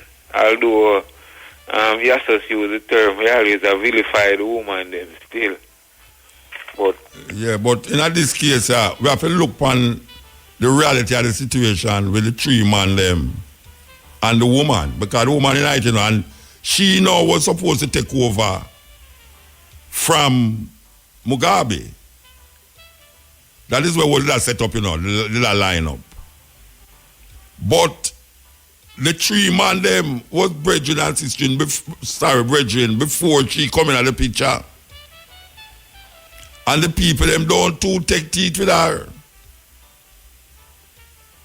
Yeah, but one of the things that him say Mugabe kind of make a mistake when him get involved too deeply with a lady. And the thing is this also, in terms of the recruitment, in other words, then you're there in the chair so long, you have to make plans, so boy. Separate and apart from the virgin, them around him from day one. But like younger people. Yeah, but him can't talk. Why? You see, the problem is, that there's a fear, I think, why I'm never resigned for a long time, because that same should have resigned for a long time. The reason why I'm not, because there's a fear that if him just resign and give over to a younger person, the struggle would be lost, because them would have now get caught between the British and the opposition party where down there. So he might look forward to people who share the same history and can really move it in a said way. And in a globalized situation now, where the Virgin, remember the tape that play, and him say, yes, Amaga and Mandingo and that, it was them cut off certain trade.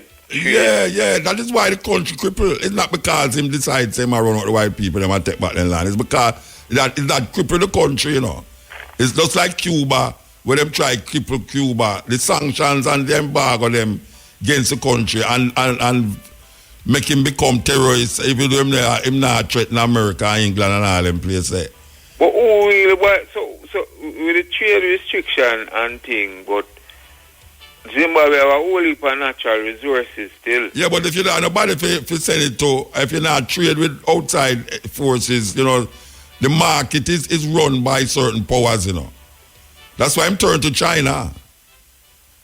You see, him turn to China and Russia. See, but you see him reach an age now where it's very difficult for him to do more than where him do already. Him don't do what him do already. So you just need somebody else. So you look at now a military man who did it with him, and him did sack the vice president. That is vice president run Ghana, South Africa. But now the vice president is back in the country as the president now. And the wife run Ghana, Liberia. I think it's Liberia she run Ghana. Alright. But the next thing we want to do is time factor now, where I say, because remember out here, Bruce Golding, from when he did farm the NDM, he always talk about term limit. So what you feel say that westernized thing that we say term limit because as the man go say the queen in a power how long? 90, yeah, well she 90 a year, what she have 60 a year, she have queen. She 90, I don't know, almost the same age like Mugabe she is. Nobody now tell her to step down. But because basically through him rule and the same political system, the Westminster political system. we have election and all of them things. But like, he win the election all the while.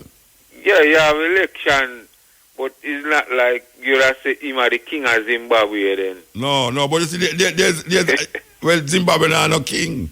It's like Jamaica no have no king, but you have a one who rule it. But when I say, you see, the thing with me personally, with leaders, when I say, them don't know when to move. There's a time when you have to move, You can't move under disgrace because it's a kind of watch where all the things that they do in history to bring your country to a level now. Then now, because of you not wanting to move, you become disgraced. And what is due to you is not given to you because of how you come out of power, Yeah, I'm want to touch on this too, because I remember back in the day when the land thing did go on, I listened to the BBC and you used to hear the correspondent that say, boy, we're not allowed to broadcast from Zimbabwe or in neighboring so on and so.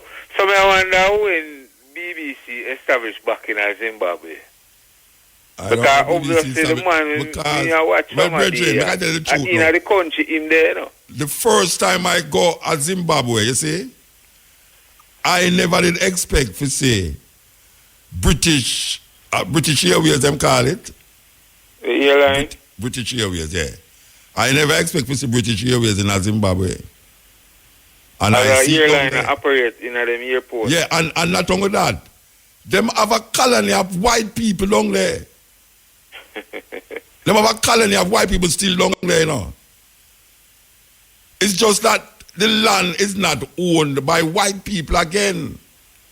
You see, that is the problem where white people have with it, that a black man come take with the land with them thief, as you hear the man I say.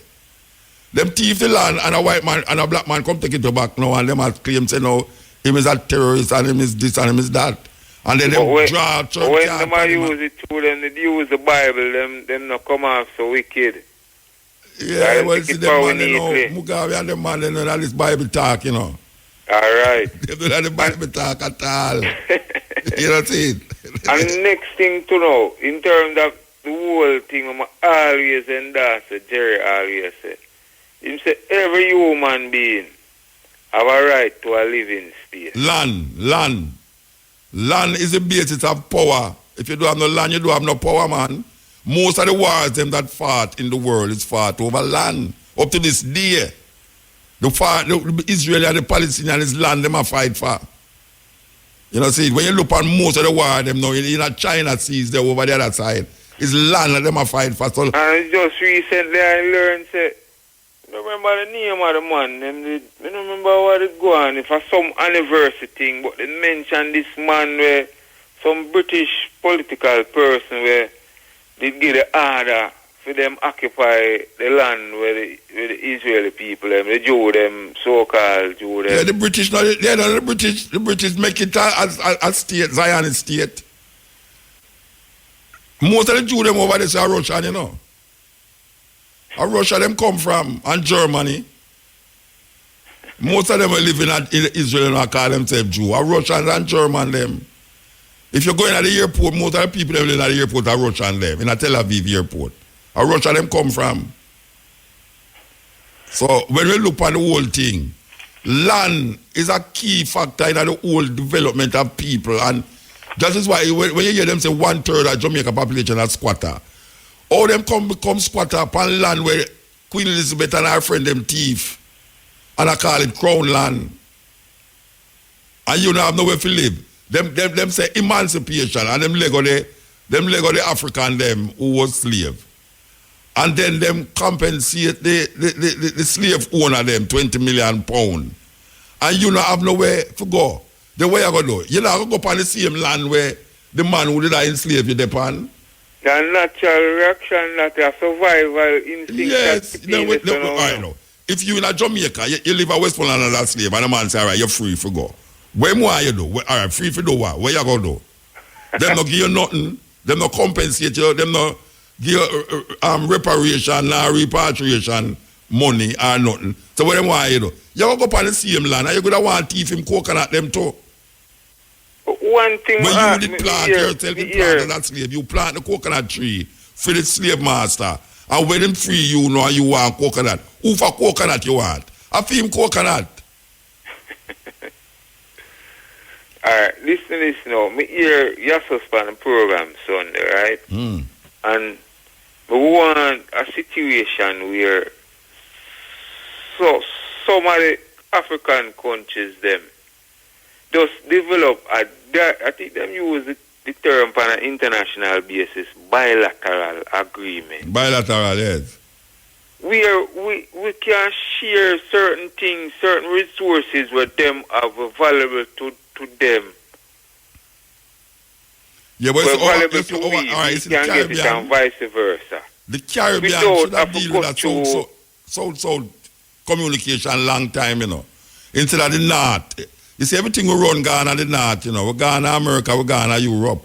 Well, there's a connection between we and Africa where we still not explore yet, you know. Our leaders don't explore Africa yet, you know. And that is really where we should have deal with, because right now we are lose half of North America and we are lose half of Europe. We are lose, you know. We are sell out with land. The people them still not really have function with the system of government where the European them give away. You know, we need certain things to develop, and every development where we develop, whether mentally, physically, or spiritual, it's based upon where the white man give away for deal with. We don't have no concept of thought. That same blueprint that we are working off. Yes. You know, when you talk about Marcus Garvey, man say, boy, Marcus Garvey thing a whole time thing, and it's a joke business. When we up on the radio and talk, man, I say, why this Africa thing, Muta does not this Africa thing, so and all them foolishness there, you know them way there. Which is that I go save way. Alright, Muta, we give thanks again, you know, and one more I touch before I leave, you know. You know, say your friend the pass off, though. Which friend? Big singer, there, man. No, talk him name now. Delaris. Eh? Delaris. Oh, yeah. Yes. Yeah, Delaris. You know, say, me I look on it on the boat, you know, me I say, you my brethren, I go call me, you know. From Rumlane. To play Dela, you know. And you know, say, me I have to go find her and play her film. Yes, man, because, trust me, even though you love it more than me, but I guess I'm a second. Hey, at 20 years, me I play that tune upon continent, you know. And I find it one day upon YouTube and show me that some computer. Yeah, man, name comment. No, but it's like me I punch it in and it come up, because it probably not really directly under our name and things like that. But me I will try search it deep. No, man, it's under our name, man. It name comment, Delaris. Comment. And I hear you mention Shazam, you know, and all the while that work, you know. Me know. But another night, you know, say you play, me like, you don't think me like from North America, and the black sister, them we always highlight the consciousness of the African spirit. You understand me? I want to time Mr. Jam one of the tune him. Because you know you talk about poetry and vocal singing. Yes. And give thanks to Shazam. Read it, you know. But it couldn't play it. Oh, yeah? Because sphere thing not really the for YouTube. Sphere thing the for a buying thing. Okay. I'm a respect that because, you know, a PR thing that, so PR bread and butter that, you know? Yeah, all right. In respect to Delaris, we're going to play a Delaris then. Yeah, play it. Yeah, man. Give her thanks. All right, yes. Because as we have said, 20 years we have played this tune for this brethren, and every time we play it, somebody else get turned on to it. So I have a brethren from Rumlane, where over the years, 20 years, they listen to me. And they never yet call and request a next tune. Can you imagine that? A man call a radio station for 20 years and him never yet call and ask for a next song but this Delaris song. And now we see Delaris pathway. Big singer. I could have played a couple till I know IRFM. We could have get all the calls about I must remember, so this is IRFM, Reggae radio station. But you know, this is continent. This is not radio. This is continent. So, but we still have to pay respect to Delaris. We never pay respect to Fast Domino, you know. We should have paid respect to Fast Domino, you know. Believe you me, we should have paid respect to Fast Domino. But we're going to pay respect because of that said brethren. We call for 20 odd years I asked for this tune. The ranks with Dinah Washington, Ella Fitzgerald and all them great African artists were born in America. And we want to livicate the song to Rum Lane, and that's what we call him. One time ever woke him up, well, maybe I know one time, but him come along and forever young come check me. I don't forget say you have some record for me, no brethren. I don't forget. Yeah. Motor. Yeah, what that? Yeah, man, you're up on the air. Hey, yeah, night, virgin. Night, man. You know, so the first time Mr. Mandela dead was George Herbert Walker Bush said so. Oh, yeah? Yeah, a reporter one time asked him during the lead up to the attack on Saddam Hussein. A reporter asked him, say, what happened to Mandela? And him say, Saddam Hussein killed Mandela. Oh, yeah? And the reporter them laugh. Are you serious? Yeah. So at the first time that me say Mandela, you know, the whole thing about Mandela dead. Okay. No. Back to the Mugabe situation. That is a Mandela effect. Eh? That is what you call the Mandela effect. Well, I guess it sounds so. Yeah. At the first me really hear the term still. Yeah, the first me hear, but now me know as well, you know, so yeah. Thanks. Yeah, Mugabe, that say. Yeah. Me no hear much talk about the Lancaster Agreement. Okay. The Lancaster Agreement was signed in 1980, you see? Yeah. Yeah, whereby after 20 years, the American and the British government supposed to compensate the white farmer them for the land. The land, yes. But them reneged on the whole the agreement. Yes. So I guess the land siege are coming now because the white people will get paid for the land from the government of America and the British government. Yeah, me and Miguel that talk about it. Yeah. Yeah. And I don't hear much talk about that thing right now, you know. Yeah, true. Yeah, and for them say Mugabe run the economy in the ground. Yeah. Right? What about all these economic sanctions from the land siege start going? Yes, up to now. You know, them thing the ruin country in man, that rule the country, not him rule the country, and them rule the country. Yeah, them stay outside and ruin the country. Because all these economic sanctions, so them don't say it work this way, but I see it work this way, whereby you're supposed to put economic sanction where I go affect the people, and then the people them now supposed to turn against the leader. Yes. Blaming the leader. That's the purpose side. Drain the leader, drain the country till the people them cut the leader. All right. Because the economic sanction usually take effect on the elite. The people them first feel it. Yeah, the poor people them usually are the first casualty. Yeah.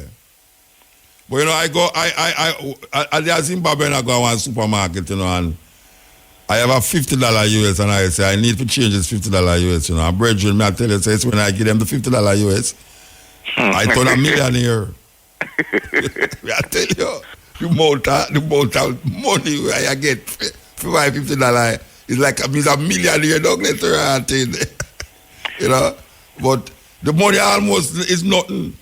The money was almost like the man decides they're going to start use the yen as the money, the yen or the Chinese money down there, you know. And that them the other thing to do it too, you know.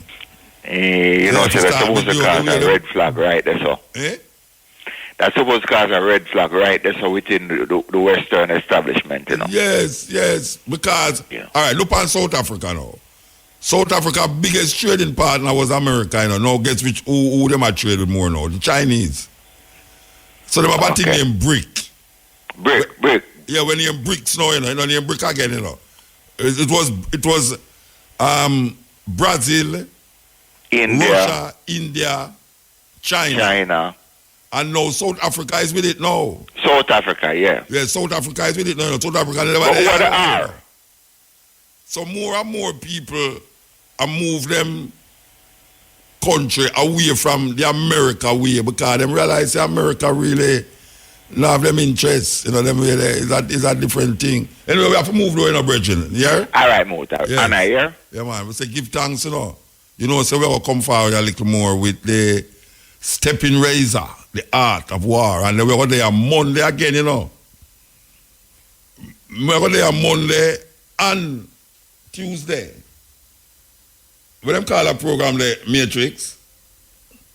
The program for easy skanking. You never know how we are doing it. Yeah, easy skanking. Yeah, we are sitting for the glorious, beautiful lady, Elise Kelly. Yeah, so we start Monday. And we do Monday and Tuesday. We not do tomorrow because we are do our program still. So we not do today neither because tonight, you know. Yeah, so we want the people them know say we're there a little more, and we're there Monday, and we're there Tuesday, and we're there Wednesday, and we're there Thursday. I hear.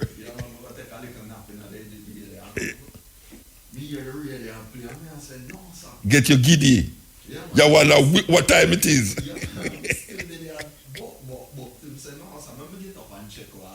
Well, I tell you, the first day, the Monday when I come in here, you know, for the program, you know, I feel like it's cutting edge, I do.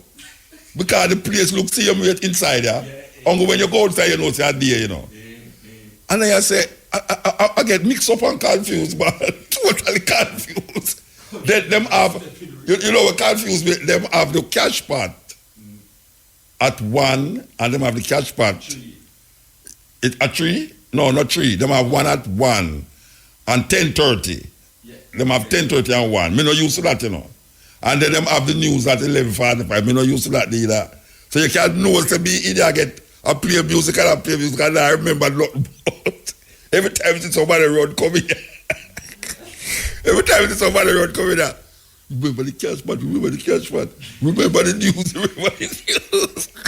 It now not get no. Me mail it on Tuesday, me kind of sick. You understand? It happens to everybody. Yeah, man, it happens to everybody. Because your brother complain now, say a man now play the 12 o'clock thing until 25. You know what I mean? But I really I feel good and, you know, we're just a farmer. You know what I mean?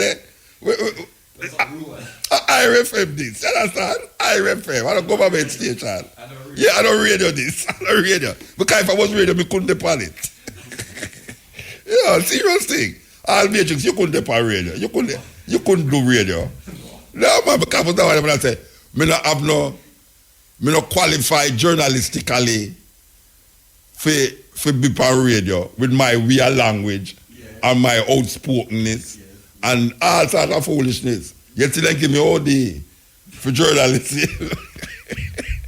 So we broke down the barrier, that's all right, that's all, you understand? And first of all, I walk coming in with barefoot. You know what I mean? So, but me I say no, it look like me get employed all of a sudden now because it me depend on radio station 4 times for the day employment, that you know. Yeah, 1 time is 1, 2 times 2, but 4, no, so I employment that. So, when name, me can't stop call Bobby Montague name now. Because Bobby Montague say in a parliament, say, me get rich off of calling them name for the radio. You never hear them say so? Yeah, man, Bobby Montague say, and I can see Mutabaruka. First of all, them say, Iman Cabo used to go to school, include me. In a parliament, him say this thing, you know. Him schoolmate, Andrea Williams, and Mutabaruka, who has gotten rich off of calling my name many times on the radio. I say, I wanted this man there, Rasta. So now, I want to tell him, say, I am employed. No. Maybe that's why I didn't call up him name so much, because I didn't really want to get rich off of somebody's name. But you know, it's not going to last forever because Elise is coming back. Elise is coming back. And when she come back, I am back to the unemployment line. Understand? But me enjoy it still, eh? Stand by. Yeah, me enjoy it still. And them two programs are our program list. You understand? Nobody no care what. It come right back to Mutabaruka, them kind of way. So we give thanks. We give thanks, say, a Princess Black still out there? Princess Black? I don't like how them out. Make sure I work them hours a night, you know. Yeah, you know, them make sure go home early, man. She make sure, yeah, because she look like she, if she got a baby out there, she's salt, you know. I tell her, you know, because me don't know. Hey, I the first you go see me lock that door, they fast, you know. Can't be, it's not that I won't try it, you know, but it's not that I couldn't do it, but I go fear say something not gonna happen. It's like me no like old young baby, you know. There's something you know me feel like say me gonna drop the baby. Yeah, there's a feeling like when me a old a young baby, me feel like the baby gonna drop out of me. And so then man give me, you can't take a picture of the baby. Me say no, them she say, I mean I want to take the picture. Me say, sister, me I tell you the truth. Never paranoid about old and young baby. You know, see, you know me just feel like them gonna drop. Yeah. But she out there now, but she operate at 2 o'clock in the morning. I tell you. If she ever take no out there, so call the security outside, make it call some doctor out there, so I make me say it on the radio. Tupac. Anyway, I have to call her Black Princess, you know. Oh gosh, man, that color is. Oh, the first time I see her, I say, look, you see, if you ever come my area and change your color, me burn down area for me, burn up you there too, if you ever change the color. She too black for change her color, man. Nah, man, she not going to do that still. Me know say her baby not going to make sure do that. No. Yes, and me not going to make sure do it neither, even though me I know her man, but me not going to make sure do it. Anyway, we give thanks. We give thanks. Vita, how you know, man? Yes, Vita. Me hungry. Yeah, me hungry. Me hungry at Kingston too, you know. Yes, I want to hear up reggae pot. Why did I do? I want some aki, you know. I'm going to reggae pot, and I say, reggae pot. I say, boy, the aki don't know muta, but here one now. Come back later. And I did there yesterday, you know. And yesterday, me did there. Yesterday was what? Tuesday. Yesterday was Wednesday. No. A Tuesday me there, but me go home. Me go home and come back, you know. Yeah, me go home and come back. But when me I go home now, me say, boy, I'm gonna eat some aki, you know. He just say, no, aki. He say, all right. See me number, yeah. Tell me when you're done if you get more aki. And when me I drive going at the rain, you know, me hear the bridge car, me I say, boy, you want me get the aki, you know, me just say, hey, me just pun back. Because me don't know, raw, cook, boil, bake, give me the aki. You never eat rock yet? You're a madman, man. Watch your man, man. Watch your man nose get long like Pinocchio. Don't say rocky, the man nose get like Pinocchio. You look like Pinocchio, you know. You might about Pinocchio. Every time you tell lie, it get longer. A Pinocchio, you look like Pinocchio. Anyway, yeah, raw aki. What do you mean, no, sir? I'm going to bring some raw aki come here. And when you taste it, you're going to feel it's an egg you eat. May I tell you, raw aki nice, man, especially when it's set up properly. Raw aki. Jamaican people afraid of it, but may I tell you, say. No, it isn't done from you take it out the pod and take out. No, from you know, force open it. Yeah. From you know, force open it. Yeah. The reason why people dead for aki is because you have some old nigga a market where one split it with razor and scissors and go sell it at market, and when you buy it now, it kill you.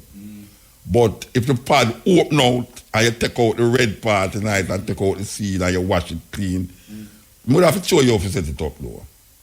I have to show you how to set it up. May I tell you? And how much years did I eat from me 20 year old, 40 year old, me eat raki. I mean, can't eat. You know what people eat raki? I mean, can't eat. How you say, man? They go to Africa. They force me eat aki long Africa. This year. All me go to Africa, I say aki. Because me say me want to eat aki long Africa. Because whole heap of Africa no eat it. Just like how them say, the Asian them no eat susumba. Oh, susumba. Me love susumba aki. Mix up susumba aki, give me man. Me I tell you man. No, we don't work with the saltfish. We don't have saltfish right here. No saltfish out here. Dirty Hudson River where it come from up sea. Where it come from Canada. No, aki. I have an aki tree. I don't have to climb it. I just stand up on my deck and just go up. And just pick aki. Aki. Oh gosh, man. Anyway, enough of the aki argument. I got regard, you know. Give thanks for the moment. I've gone with this, Julia. Here we go.